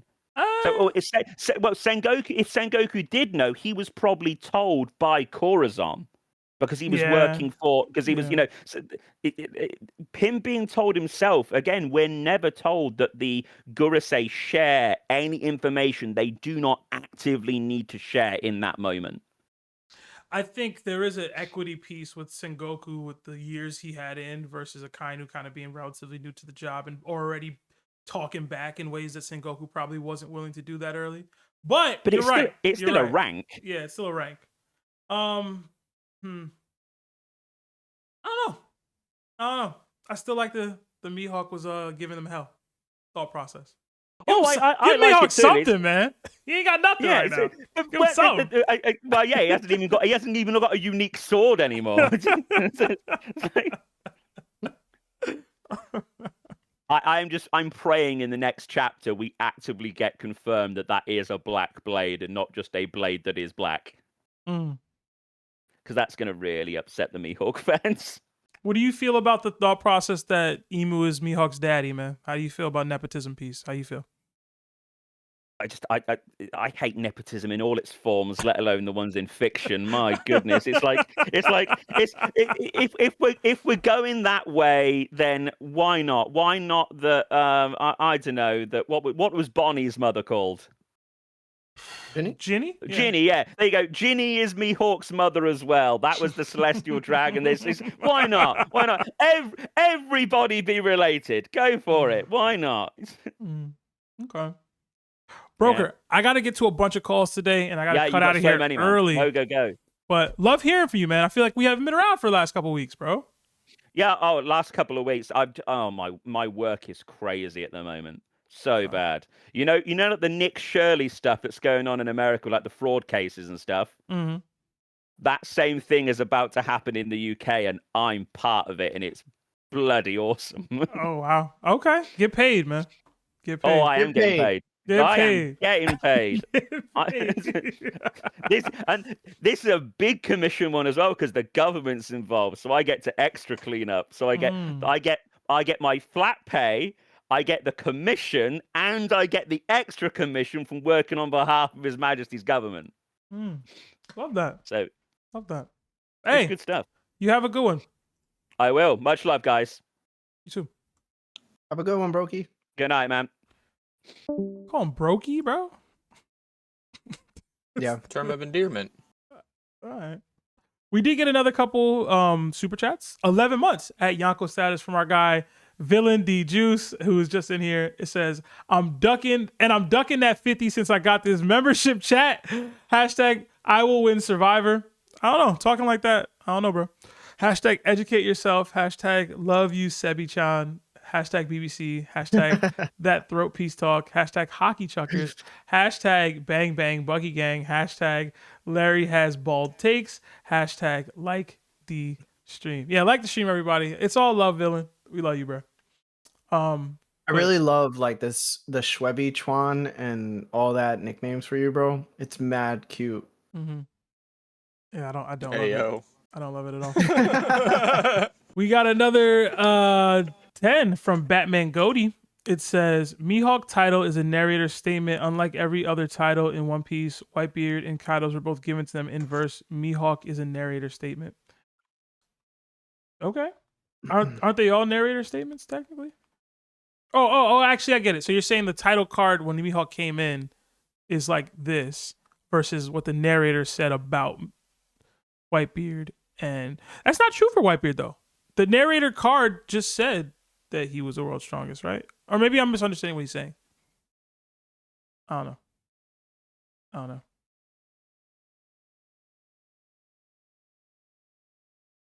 All right. Larry, I gotta go to the bathroom, bro. Can you hold down for a second? Yeah. You already did the super chat? Yeah, I probably should have waited on that, but I gotta go. So all right. Who can I bring in real quick? Literally just go down the list. The only people who are in there that have one already is Broker. So do I go to the call waiting room? No, the call only stream voice entrance. All right, bet. Let's get somebody in here. All right.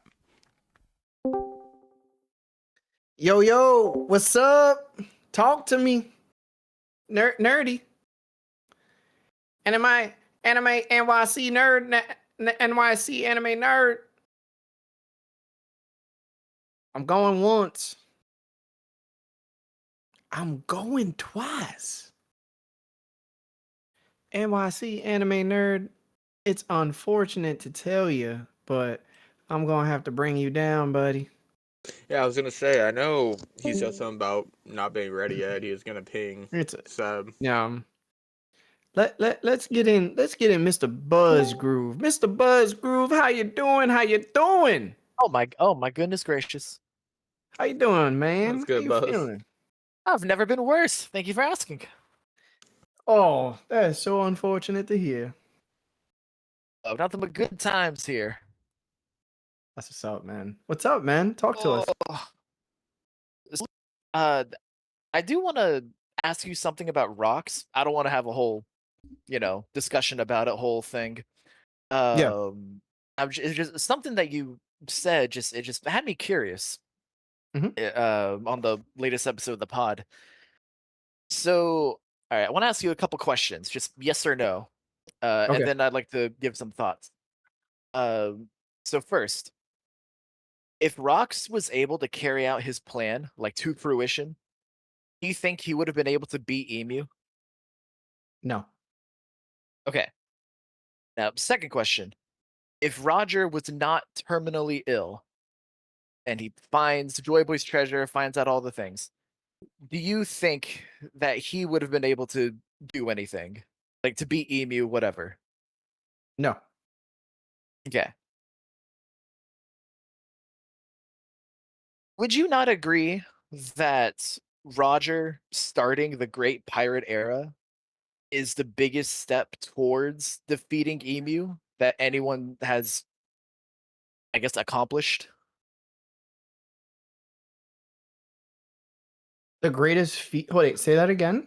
So, would you agree that Roger starting the Great Pirate Era, that is the biggest step that anyone has ever taken towards defeating Emu? That's a good question. I would say no. Okay. Hold on to that no. I'd like to get this off real quick. So, based on what little we do know about defeating Emu, I agree with you that I don't think either of these men could have done it in their time of Rocks with his whatever his plan was, of Roger finding the One Piece and being able to do whatever because he wasn't ill in this hypothetical. Like, I don't think there's anything that they could have done to defeat Emu. But what we do know is that there is this moment in time later, this prophesied time of sovereigns meeting and all that. And it's then that there's like an avenue that can open up for Emu being defeated. We don't quite know what that avenue is, but we know it'll involve Luffy. Sorry, my dog is. Oh, sorry. Okay. No, it's all right. It's a moment in time that's to come. That's going to be coming very, very soon. But I feel like it's only possible because of what Roger did. So, like, without Roger even being at God Valley, like, we don't have Shanks. Without Roger becoming the king of the pirates and leaving behind the most legendary treasure in the world, we don't have this grand like ambition, this grand goal. It's those 2 points of Shanks and being the king of the pirates with the treasure. That's what led to Luffy. They are essential into forming what Luffy is and why he even sets out to sea. He's just some random kid from the East Blue. He has no relation to anyone or anything. But yet he is the one that Joy Boy has been waiting for 800 years to find this treasure. But I strongly feel like that wouldn't have happened if it weren't for Roger. Because this is going to sound disrespectful, and I'm sorry. I know that I love Rocks. I think he's an incredible character. But in the grand scheme of it all, like, Rocks doesn't really have an impact on the world. If you take him out of the story, I think the only things that change are Ido's character and Loki's character. You could argue that Loki is a big change in and of itself based on what's happening now in the story, but I digress. But if you were to take Roger out of the story, like, it's completely different now. Like, we don't have someone to kickstart getting to that avenue of defeating Emu at whatever prophesized time. Does that make sense? Yeah. Buzz, I do have to give you some pushback though. I do. Sure, go ahead. I feel like he said no pushback, bro. He said no pushback. He said he'll let us know when we can speak, bro. Did he? I was just saying that. Did he say it that? didn't have to be a whole thing. I didn't say that. No, I said just only yes or no, bro. I can't agree with Rocks not having an impact. Without Rocks, would Roger have ever felt Emu's hockey in the first place? Like, does that matter? I think it does. Like, again, I think even in my long Rocks and Roger analysis yesterday, I think when Roger was on God Valley, he felt Emu's hockey, and his immediate thought was something along the lines of, what a grand like world we live in. I have so much more to learn. Like, he wouldn't be on God Valley if it wasn't for Rocks and Pirate Island and Shacky. He doesn't feel that. He probably doesn't have as deep a bond with Garp in the first place. Is he able to rely on Garp to save his son? If he's never interacts with Rocks, if he doesn't have that moment where the two of them get together and have to defeat Rocks? Does he get close to Whitebeard if he's not going to Pirate Island consistently? I just can't get the notion that Rocks didn't impact Roger and his story and what ended up happening. He might not have the same impact to Roger's legacy as we might have liked, but like, he still impacted Roger's story to me. He still impacted the stories of Whitebeard, Kaido, and Big Mom. What they decided to do after they became pirates. Like when Whitebeard recruited Oden, his first thing was, the last pirate crew I was on, I didn't like how we operated. So it formulated how Whitebeard decided to have his next crew, which was the Whitebeard Pirates, which was where all of these children came to be, this safe haven for these pirates in the world. Like, I can't get with the notion that he didn't impact them. And then you highlighted yourself, Loki and Kaido. If Kaido's worldview was shaped by rocks in whatever way that it was, like Kaido's a Yonko for decades. Whitebeard, another Yonko for decades. Big Mom, another Yonko for decades. Like, they were in some way, impacted by this guy. Maybe not to the degree that typical One Piece characters are impacted, but they were impacted. Like, there was some lasting memory of him that shaped what they would do going forward. Whether it's as grand as Roger is another story, right? But like, the world of One Piece was shaped in part by rocks. He is a catalyst. And like, let alone the connection he had with Elbaf, like in Harold and Harold's decisions. Harold became a slave to the world government because Rocks died. Like that, like I can't be like, yo, he didn't have this impact, bro, on the world. He just did. And That's fair. I'll let Larry, Sorry. you're the Rocks guy. Oh, I'll sorry, let you do your thing, but I can't agree with that, Buzz. That's totally fair. Mm. I will say that for Whitebeard, he had that, that thing about like, oh, too many conquerors, blah, blah, blah. But it didn't really end up mattering because he saw the Odin for his great character, like for his heart. So he let him on the crew anyway. I more so meant the formulation of the Whitebeard Pirates as a whole. I just used the conversation he had with Odin to highlight his thought process. But and didn't he already thinking. have that? Because in the flashback of like when he was dying, when it was showed that he was younger, like before he was in Rox's crew, they were like, what do you want? He's like, oh, I just want a family. He wanted a family, yes. Right? Yes, he wanted a family. He didn't formulate a crew to be that family until after he was on the Rocks Pirates and experienced what this pirating was like. Right? Like he was on some other pirate crew, whatever, that didn't work out, went to the Rocks Pirates and highlighted to Odin specifically, the last crew I was on, too many conquerors, etc., etc. Didn't like that. From that moment on, the crew was in the ilk that we saw the Whitebeard Pirates as a whole, that were a crew for like 40 years, right? So it's like, that was the lasting memory. Like that changed how he was going to go about doing this going forward. At least that's how I viewed it. I think that's how we're supposed to view it. Yeah. Like without rocks, maybe Whitebeard gets there. Maybe. I don't know. It's possible. It's not impossible, but like I do think there was some level of like, you know what? If it didn't work with rocks, like it's not gonna work, kind of a thing. But maybe that's just I feel like he proved himself wrong by allowing Odin on the crew based on his character. Like I feel like that matters more to Whitebeard. Like yeah, initially he had the whole but even pushback then, about conquerors, Odin would be the one example, the one exception to that rule that was on the crew for like what, a couple years, 2-3 years. And then I guess you'd say it again with Ace would be the other exception. But I don't know that he knew that Ace was a conqueror immediately. Maybe he did. Maybe he didn't. I don't know.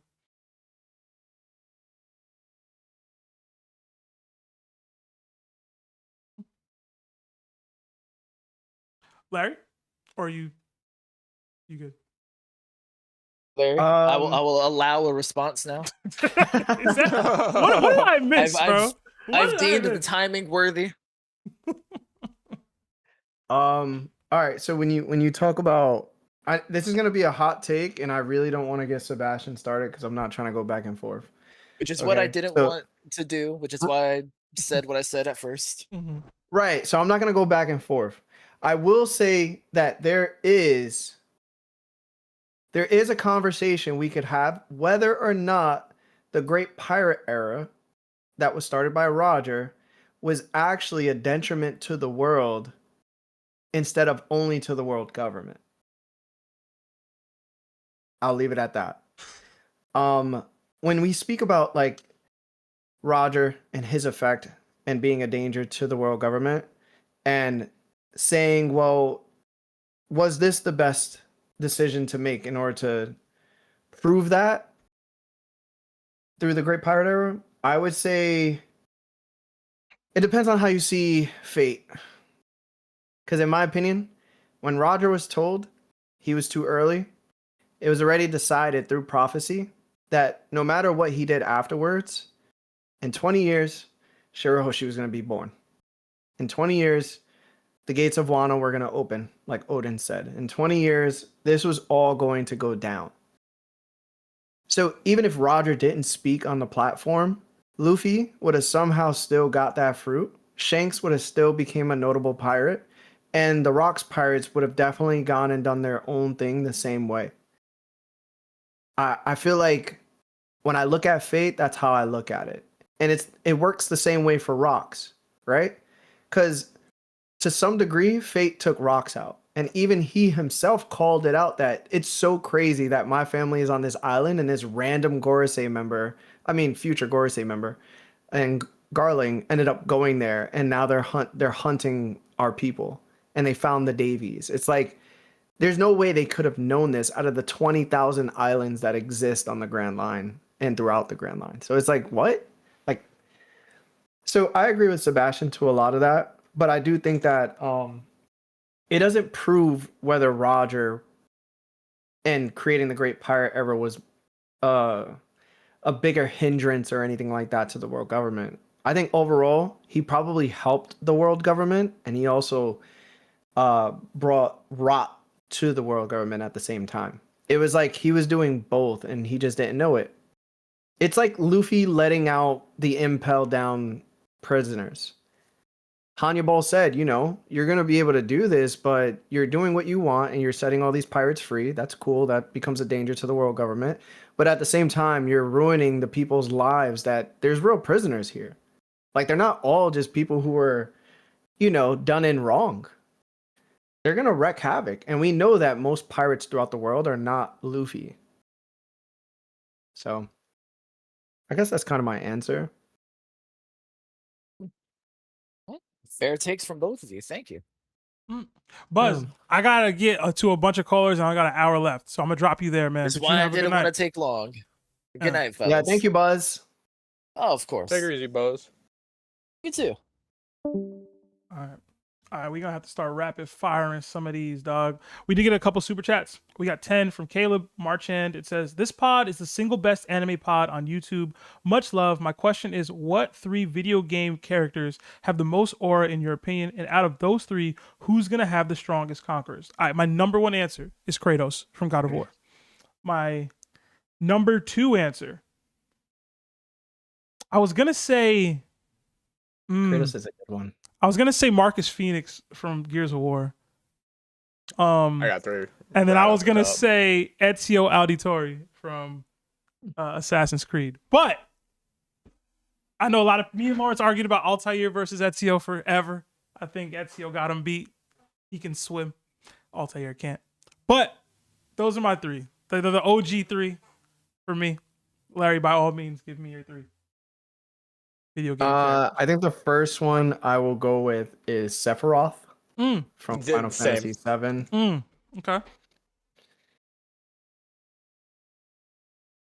This is going to sound super stupid, and it's a very deep cut one, and it's probably not going to make sense to people, but once you get through to it, you're going to understand what I'm saying. Earthworm Jim. Nah, respect. Nah, listen. I was going to go Mario, so.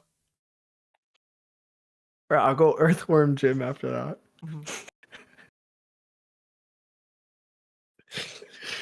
And then I think the last one, I think would probably be, I want to say Shao Kahn. He's a legit conqueror. Like, he conquers realms. Like, the reason why Mortal Kombat, the first tournament, like their first timeline before it got into all the other timelines, he was actually the person who won and basically destroyed the universe because of it. See, I got Sephiroth, Dante, and Xehanort from Kingdom Hearts. Ah, that's a good one. That's a good one. Yeah, That's the guy that Sephiroth. like reincarnates all the time, right? Yeah, With the yellow yeah. eyes. Yeah, Yep. yeah. It's a good I pull. love the Yep. Dante shout, Good bro. pull. I love the Dante shout. Listen, I was gonna go Mario. I was gonna go with Lubu from Dynasty Warriors. If you know, you know, bro. Most unbeatable dude of all time. Battle of Hulao Gate, not possible to defeat. Not possible. It's legitimately not possible. Tried several times. But yeah, we can cut it there. Y'all let us know who y'all top 3 and most aura-filled video game characters of all time are. Thank you, Somebody Marchand. said- Yeah, thank you Chat for Leon. the nice compliment too. Yeah. What'd you say, Twilight? Oh, no, I was gonna say somebody in chat said Leon, and I was contemplating putting Leon in there. The girls love Leon, man. Every female streamer I know is obsessed with Leon. It's so funny to me. How many female streamers do you know? Enough. No. You're Another a gooner, 10. bro. I'm a You're a gooner? I didn't know that. I didn't know you were a secret gooner like this. I Like, can't know female you streamers like- personally? wait, so you're like an e-girl guy? No, I just know them. You can know female streamers, bro. Like you can just know them. I'm in the How many anime community, bro. Like, what are we talking How about? many e-girls do you know? Like, just on account of your hand. Like, do you have more than 5 you know?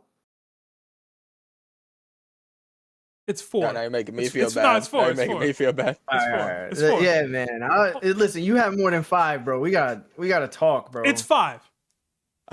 It's like 5. 7 for but me. I only counted one that you introduced me to just now. I didn't count her originally. So yeah, how about that? Check his hard drive. You know what? 6. It's 6 now. If I count the Larry introductions, and I can make it 7. PC check, bro. I can PC make check. it 7 if I count Larry he's intros. gonna- He's gonna need it thrown in the bathtub. All right, we got another 10 from TK. The mural is the book of Revelations, for it foretells how Imu will lose, just like how the Bible says about the devil, but they still follow the path of which the mural and the book of Revelation says. I like that. I do like that. I do wonder if Imu's actions now have been foretold or not.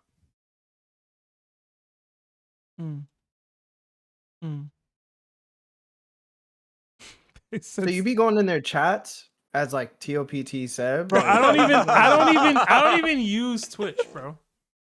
You know what I'm saying? I can just know So- people personally. Like I don't feel like that's weird. You be joining their streams? No. What are we doing?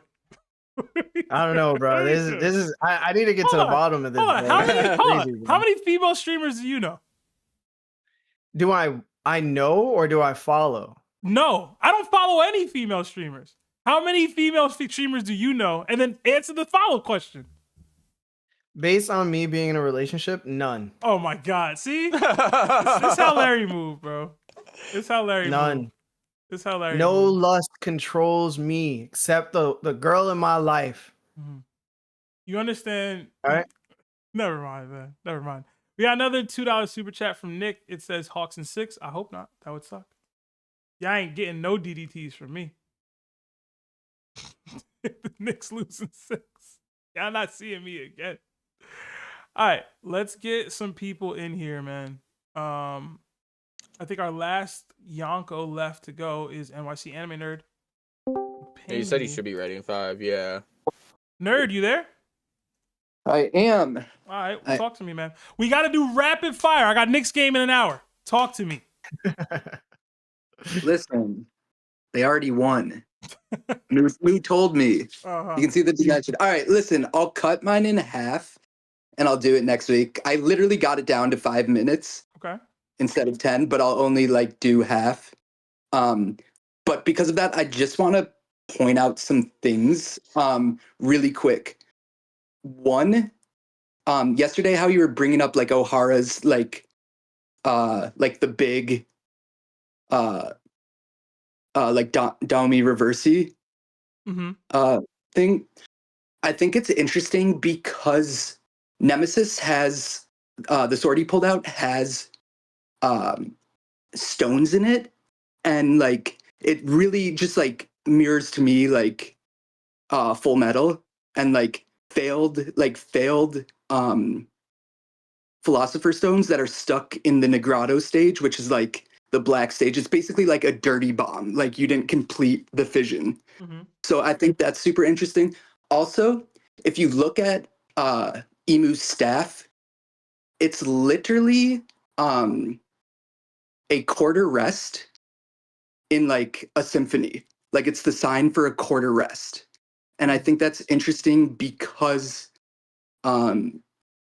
just like the people that he's connected to in like, or like theories that have been going around, like Enel with like Aniru, which is like Aniru is basically can be translated to like go to sleep son and stuff. And so like I'm just wondering if like that has the power to like put gods to sleep, like unawaken you. But that being said, I will jump right in. But also, I think why Moog is bleeding and is hurt is because he doesn't have the Lunarian flame. Like, I think that like going down to the Earth's atmosphere is like in his actual body is like can't deal with that. That's why they lived atop the red line in those like gaseous states. Like, but all right. Anyways, I'll start. Larry, stop me at 3 minutes, okay? All right. 3 minutes? Well, I just don't like. I just don't want to like. We got a lot of people to go, so like. Okay. I got you. All right. So my theory is that Oda may be positioning Imu as the false pole star of One Piece. Now, in chapter 1181, there's language about 3 entities in one body. And this may be the clue that finally explains how the false center is being maintained. Because when you look at Imu, not just as a king, not just as a shadow ruler, but as a cosmic coordinate, the entire structure of One Piece starts to look different. Imu may not simply be sitting atop the empty throne. Imu may be pretending to be the axis of the world itself. Now, the astronomy key here is Polaris. Polaris is the current North Star, formerly Alpha Ursae Minoris, abbreviated as Umi, Imu backwards. And that abbreviation matters because Umi is literally Imu backwards.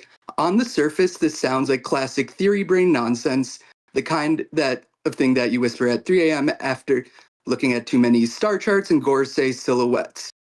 But it means something and there's bones under the floorboard. Now, Polaris sits extremely close to the North Celestial Pole, which is why it appears almost to be fixed in the sky while the stars around it seem to rotate for centuries. Sailors used to use this as a navigating anchor and would call it Laugh Tale. If you could find Polaris, you could find the North. If you could find the North, you could orient yourself. And if you could orient yourself, you could survive the sea.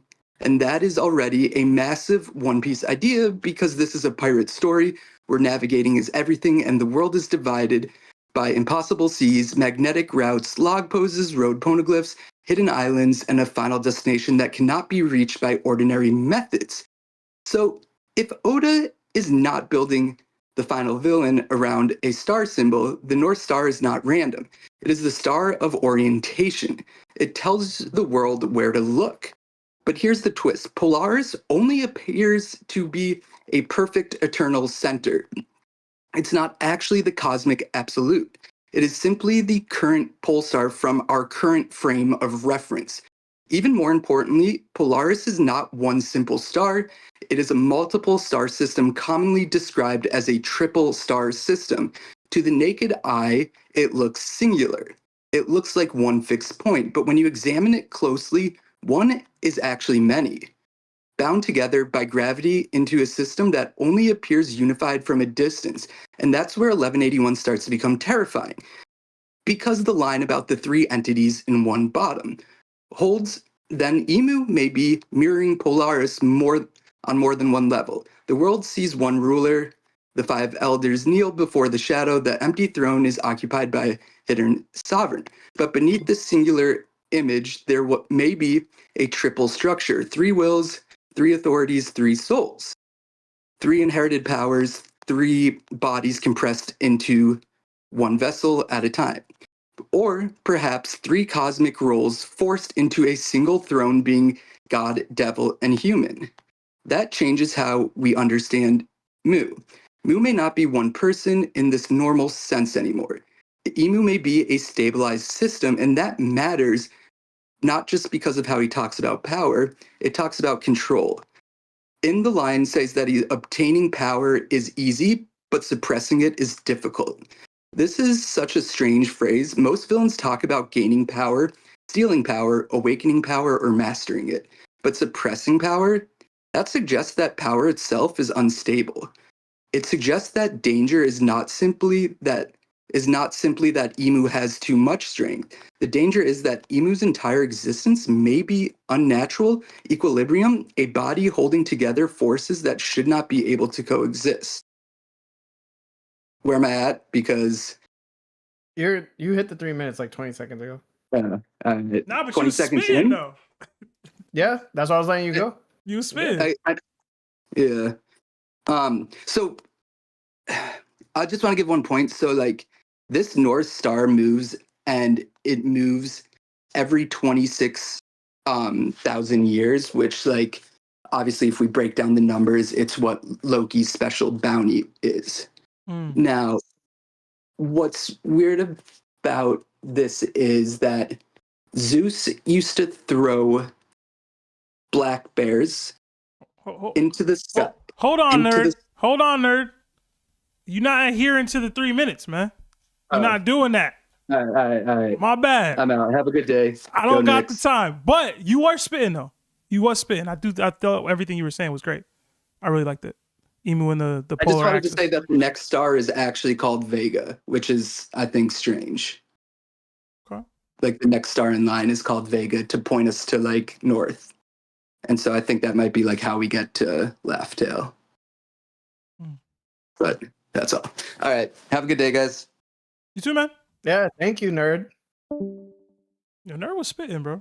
All right, I gotta rapid fire these. I'm talking like 2 minutes max per caller for the next couple, because we just don't got the time. Trent's the next Yonko. Trent, talk to me, bro.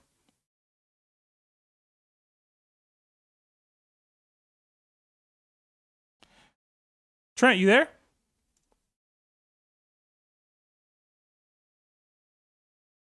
Trent going once. Trent going twice. Trent, you lacking, bro. You lacking. All right. Let's get 3D2I in here. 3D, you there? Yeah, I'm here. All right, hit me, bro. Yeah, I had a proposition for you guys. You know, I'm always trying to figure out, how to add to the top community. Talk to me. Yeah, I was wondering, could I be like y'all's race coordinator? What? What? What does that mean?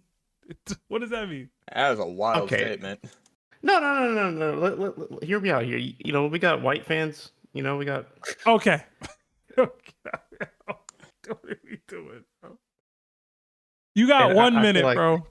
You got 1 minute, bro. Go ahead. That's all I need. Hold on. So I come from a white and black parent household, and I feel like I could bring, the two races together. Not that they're separate. What are you bringing to the table that Larry not currently? Oh, that's right. My bad. But I can help. I can. I can help. Give me your 30, 60, 90. What was the first 30 days, 60 days, 90 days look like for what the race coordinator would be? What is your vision? What are you trying to do? What does it look like? So what does success look like in this role for you? Okay. Success is like if somebody had an issue, and like there might be some cultural differences, some language barriers. I could, fix that problem. Show your work, man. I don't have any words. Listen, you're asking me to hire you. I need to know No, why you're at. You don't have to pay me. I mean, I like free labor. Yeah, I like that. I like that. I just want like a specified role on the Discord. You want a role that says race coordinator on the Discord? Yes. I'll talk to our Italian consigliere Nick Quavo and see if we can make that happen.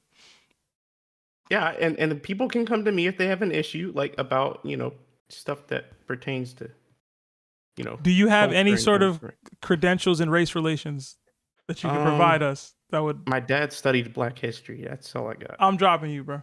I dropped the nerd for this. You have a good day, sir. You too. I did not know Nick was also Italian. My man said, "Can I be your race coordinator?" And they had nothing. I interview people like for a living, bro. Like you gotta come correct if you want to get a job from me, bro. My man said nothing. I apologize to Nerd for dropping him for that. All right. Trent said he's good. So Trent. Yo, boys. Talk to me, man. Man. There's Trent, you got 1 minute, bro. I'm doing rapid fire. I gotta get everybody in. Oh, okay. Hit me. All right. Well, I guess for this call-in stream, I just wanted to know. I wanted Larry's take on why he thinks Sentomaru would beat Jack. Why Sentomaru would beat Jack? Like, I know what you said on the pod, but like, in my perspective, just because I think we can't have Sentomaru got blocked an attack from Kizaru and use that as something of that's gonna put him over Jack, but then we can't use a blocked attack for something else. So like I gotta hear at least another. I gotta hear like an actual reason because I have looked over. Now this is the thing. I have looked over and watched other videos that you wouldn't give other people, they blocked this attack, and yet you won't give them their flowers. You know what I mean? Larry, are you talking because you're muted for us? Yeah, you are. Let me go to my top video real quick. Yeah, I can't hear you at all, Larry. Yeah, I can't hear either. All right, you can hear me now? Yeah. Yes, I can. Now we can't again. I don't know what's going on, bro. It's obviously meant to say that maybe I was just right. No, what other person did I say couldn't get blocked? Whenever even though it wasn't a big attack, I'm pretty sure, was it you that said the thing about Zoro blocking the attack, or was that Seb? I don't know what you're talking about, bro. You talking about Conquest of the Sea? Yeah. You want to know why that doesn't get like credit? No. Yes. Trent, this sound like more than a minute, bro. Ask your question, bro. What's up? I said yes. Hold on, Seb. I said yes. Now I'm just waiting for his response. Killing me. The reason why it wasn't impressive is because he literally blocked it for 1 second, like less than a second, from what Law said, and he broke like 23 bones in his body. Like he's not gonna get a blocking fee because he blocked it for 1 second. Hello? I mean, hey, bro. I'm just saying a block's a block, really. Also, 2, right? The reason why I say Jack would lose to somebody like Sentomaru is because 1, Jack has never fought anyone of Admiral strength that we know of and has done like considerably well. The only thing we know is that he fought maybe Fujitora and whoever else was on that boat at sea, and that's it. But from what we know, that wasn't much, bro. Like there couldn't have been anything else that Jack could have done during that moment except bombard them with cannonballs. And even then, it would have done nothing. Okay. You feel me? Like, yeah. We have Sentomaru. Sentomaru has literally received like 2 kicks that I remember, right? The kick where he uses Yata Kagami Mirror and flashes all the way through, Sentomaru senses him and then blocks that kick. After that, Sentomaru gets kicked again and he blocks the kid, and granted, he went back from the kick. But then Kizaru did Yasakani Sacred Jewel. And he outruns the jewel. This is the same move that Kizaru used against Marco, right?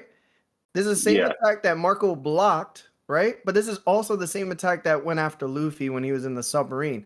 Sentomaru's casually just like outrunning it. So not only do we have fast reaction time, we also know that he's fast enough in order to dodge light bullets from Kizaru. Then, when he finally gets to his axe, he grabs it, jumps towards Kizaru, and goes to slice him. But Kizaru, being Kizaru, is like, yo, what does he say to him? He goes, yo, I taught you everything I could, young Sentomaru. And then after that, Sentomaru does a sumo strike and knocks back Kizaru's face, right?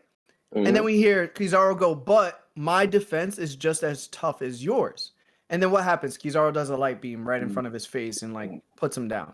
And then he gets back up later on. I've seen Jack not be able to really take down these dukedom like leaders with help.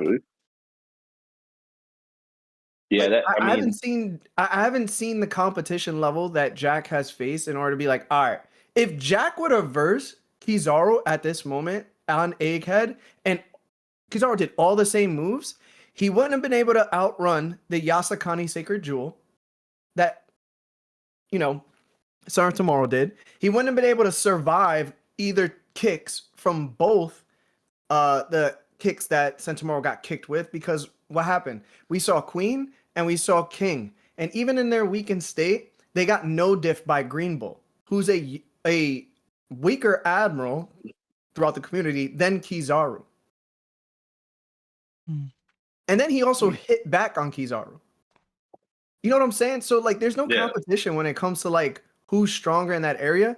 If you look at Sentomaru and you look at his performance against Kizaru, you're hating at that point. Like if you think Jack could handle or avoid or block anything that Kizaru is doing on Egghead, you're sadly mistaken, because this is the same Kizaru that was literally blocking Snake Man G4 Luffy.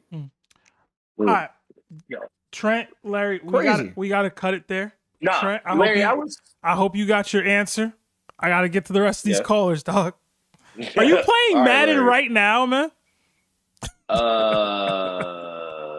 Yes. No comment. Yeah, that answer is a little too delayed.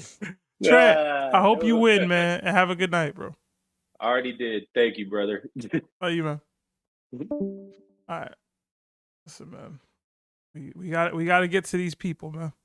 Larry over here yapping. All right. Let's get D Black in here. Black, you there? Yo. Talk to me, man. Rapid fire. You got 1 minute. Hit me. Wait, can you all hear me? Yeah, man. Talk to me. All right. I want to ask. Black, I said rapid fire, bro. 1 minute. Hit me, man. Okay. Do you guys think that the crime argument in the One Piece community ruins power scaling? Yes and no, and why? I wanted a good convo on this, but I get it. Does the prime, like whether people are in their prime, does it ruin it? Yeah, so like Gaban and Rayleigh is Yeah, stronger yeah. than Rux because they grew strong. Yeah, like stuff like that. I don't think it ruins it. I don't think it happens as prevalently as some of the like hockey debates do or toxic agenda based scaling does. Like I think there's bigger problems than the prime conversation. I think the prime conversation is a problem. I think we have bigger general problems in the One Piece community with scaling and arguments and like power scaling than the prime one. That's just me though. Like I think Like it's a big deal though. Like I have heard some crazy takes, bro.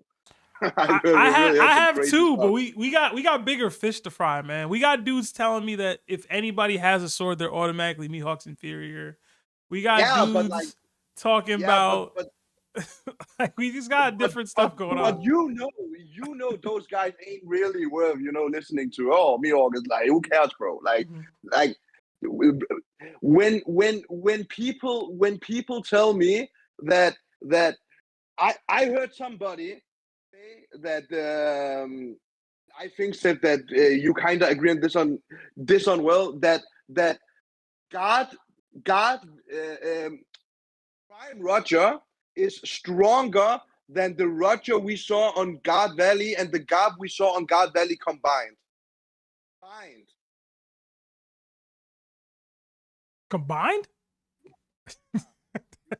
That's true. You think Prime Roger is stronger than God Valley and God Valley Roger combined? I don't think I've ever thought of that. I'd say probably not. No, I mean I scale Roger pretty high, but I get what you mean now. Like Prime Roger, fictional version of Roger that we don't see, that we've never really been able to interact with, is stronger than these two characters. I get what you mean. Yeah, and I've heard like some other stuff too, like crazy stuff, and I also feel like Black. This stuff happens quite. Yeah, I'm it's sorry. over a minute, man. I got it. Larry, you got something for him or nah? Yeah, what about Larry? I want to hear his take. He said he don't got nothing, man. I'm sorry. Nothing, man. This is what tonight gonna be like. Y'all want me to stream when the Knicks are in the playoffs? This was gonna be like, y'all. I'm sorry. You have yourself a good night. Yeah, thank you. You too. Sorry, man. The Knicks the only thing I nerd out more than One Piece, man. I need y'all to understand that. All right, let's get Kekkers in here. Kekkers, you there?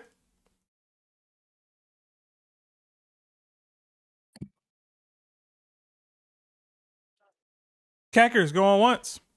Okay, right here. Talk to me, man. You got 1 minute. Right, Rapid fire. Hit me. Okay, well, I won't have time what I wanted to do. Sorry. So here's the thing. When we were talking about the whole fate thing and what Roger was trying to do was predetermined, predestined, I want to go back on 2 different quotes that have always stuck with me about the idea of things being preordained. One is something from Beast Wars, and it's from Dinobot. And I love Beast Wars. The question which has haunted me has been answered, for the future is not fixed, and my choices are my own. And yet how ironic, for I now find that I have no choice at all. Things can be predetermined because they are the things that you would do. It's like, oh, you could say that this is something which was always going to happen. It's always going to happen because that's the type of person and the type of actions you would take. There's no other thing that you would do because that is just who you are. That doesn't mean that you have no choice in the future. It just means that your actions already dictate what the future is because that's who you are. Another one is from an older series of Mighty Max, and this is another thing about predetermination which always stuck with me from that as well.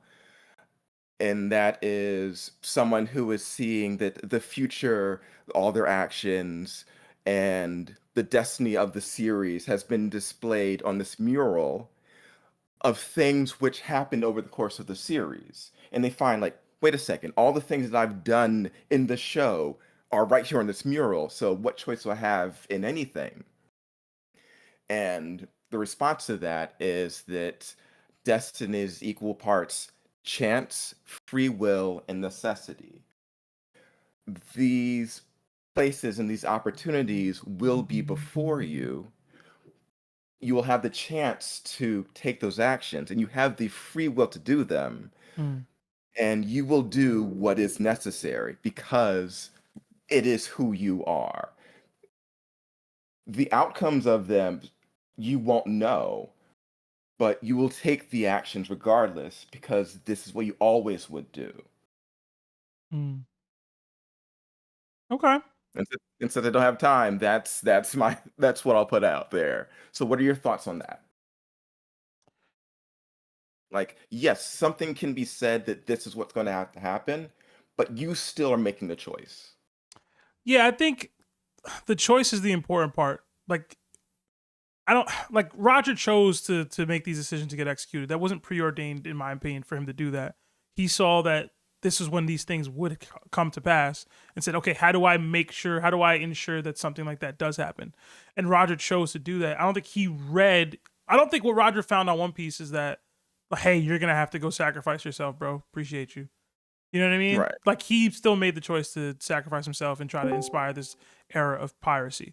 Luffy just makes decisions on a whim. Like, I don't believe he's preordained or predestined to do it. I think somebody was prophesized to come, and Luffy's just fitting the prophecy better than anybody ever has before. Because he's Luffy. Because he's Luffy. Because he is who he is. It's the first time anyone's ever been as free or tried to live as freely as Joy Boy has. You know? Yeah, he's not following a path. The path exists because the person who's meant to walk down it is that person. Right. But Kekkers, I do got to drop it there. I got just too many people in here and too much to go over. But I did think that was poignant, and I did like it. So thank you. All right. Have a good night. See you, man. All right. Next up, let's get Zesty in here. Zesty, you there? What's up? What's going on, man? Rapid fire. You got 1 minute. Give me your take, question, whatever it is. Hit me. Question. Do you think that Loki was genuinely defeated by Shanks and he was called a coward? Shot. 1 second. How do I get this on speaker mode? Can you hear me? Yes, sir. Okay. So I believe that Loki calls Shanks a coward, 1, because he knows that it's going to get Luffy mad, and 2, because Shanks captured him because Loki was trying to go after the world government. And Shanks was aware that Luffy was needed to take on the world government and knew that eventually he would end up on Elbaf.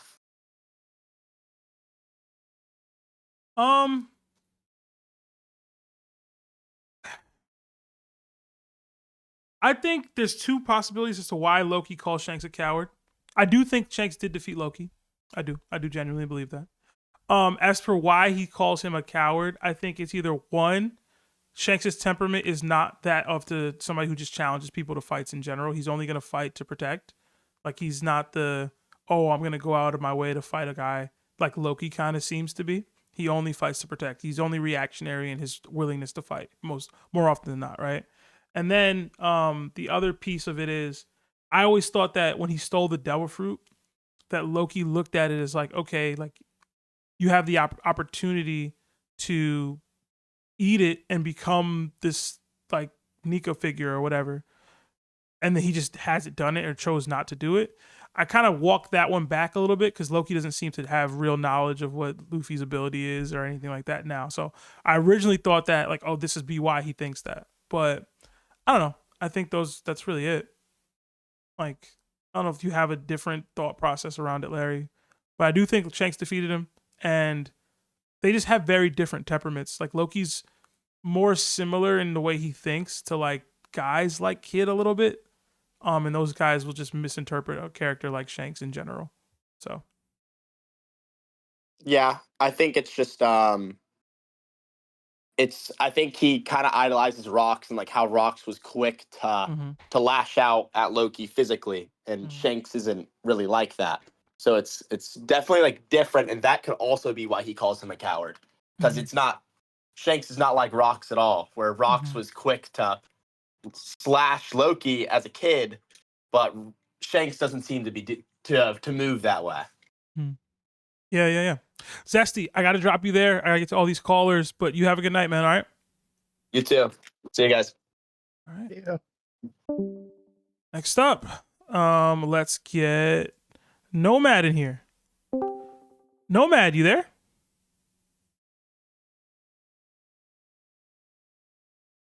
Nomad going once. Nomad going twice. Yo. All right, we can hear you. You're a little choppy for me though. Talk to me, man. You got 1 minute. It's rapid fire. All right, since I'm new here, you know what I'm saying, this is my first time in the chat. I want you to bear with me, all right? I can't say the one that I really want to say, but I'm just gonna give you some simple since I ain't got long. All right. What I really want to say is that, do you really believe that Roger laughed when he went to Laptail? Yes. Why would you believe that?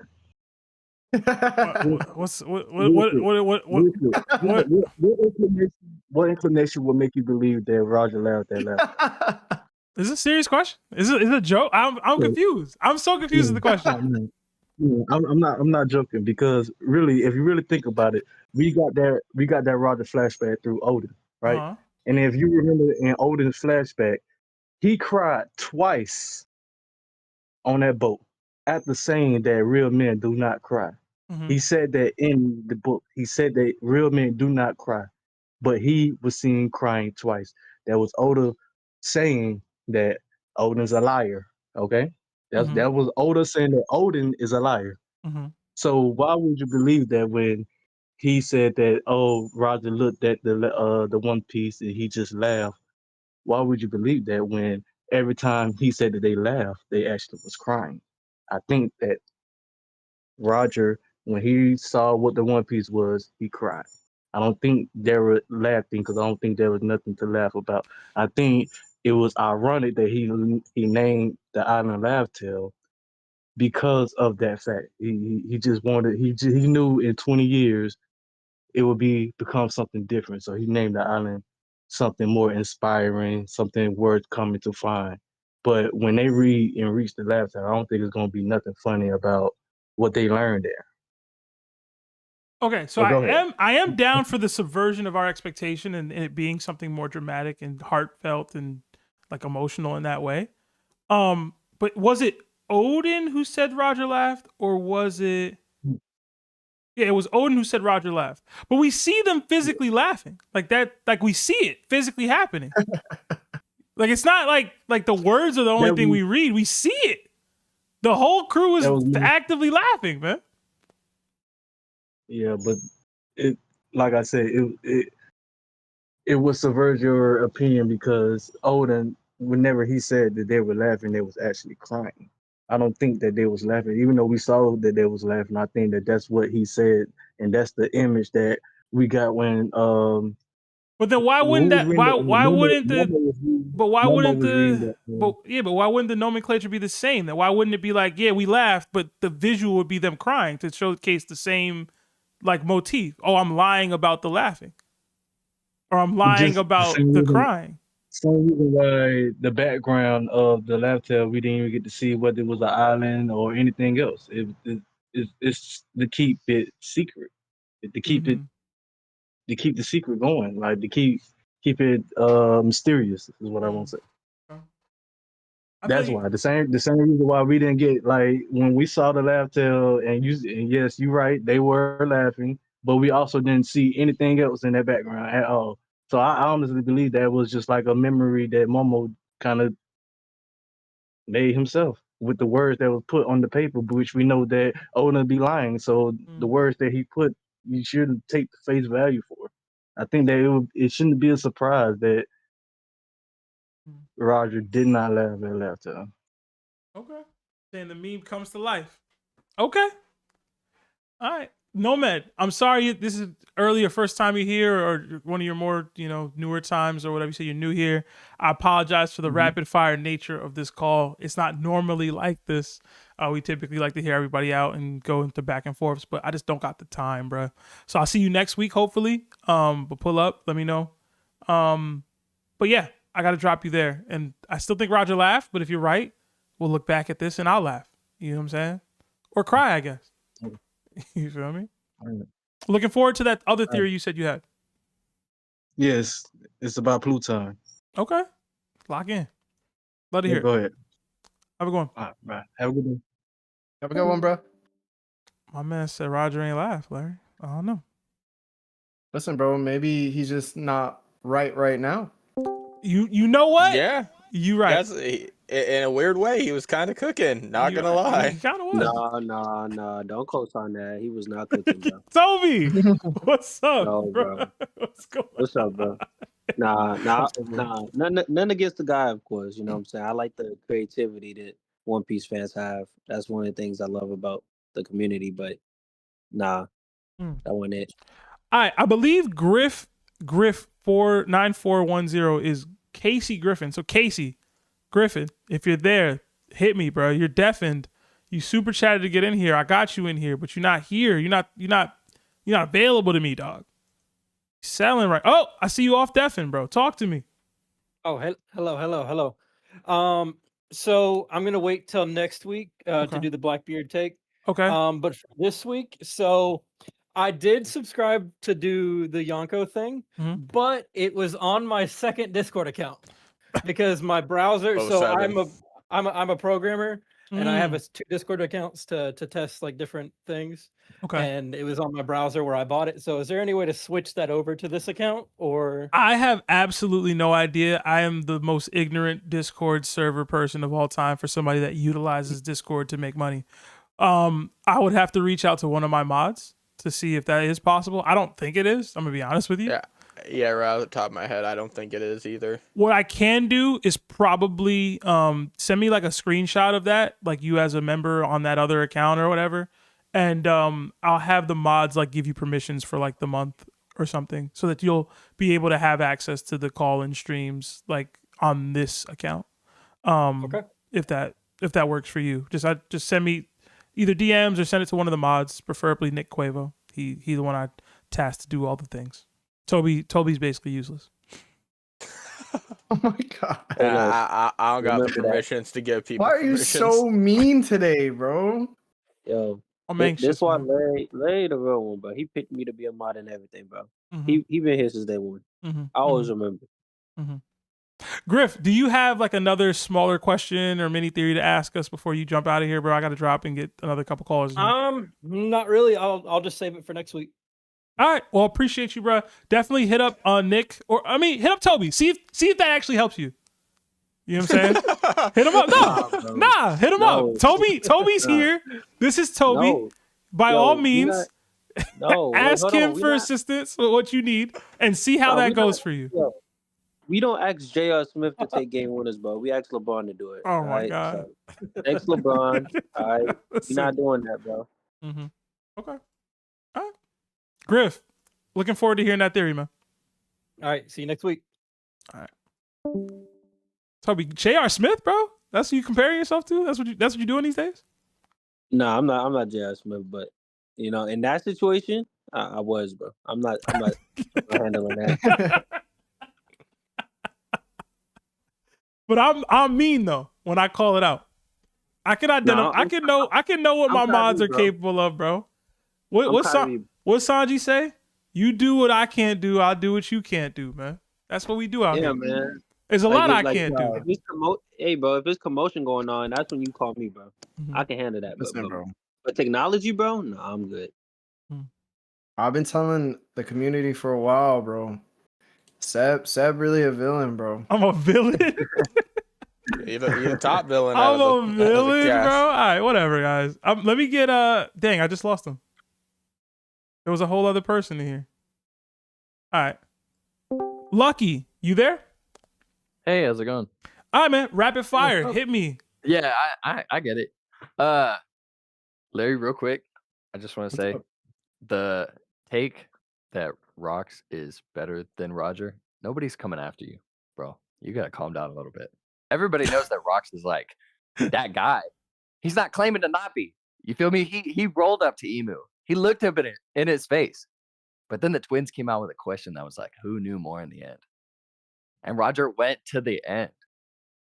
Rock's dead. I'm not trying to argue. Whatever.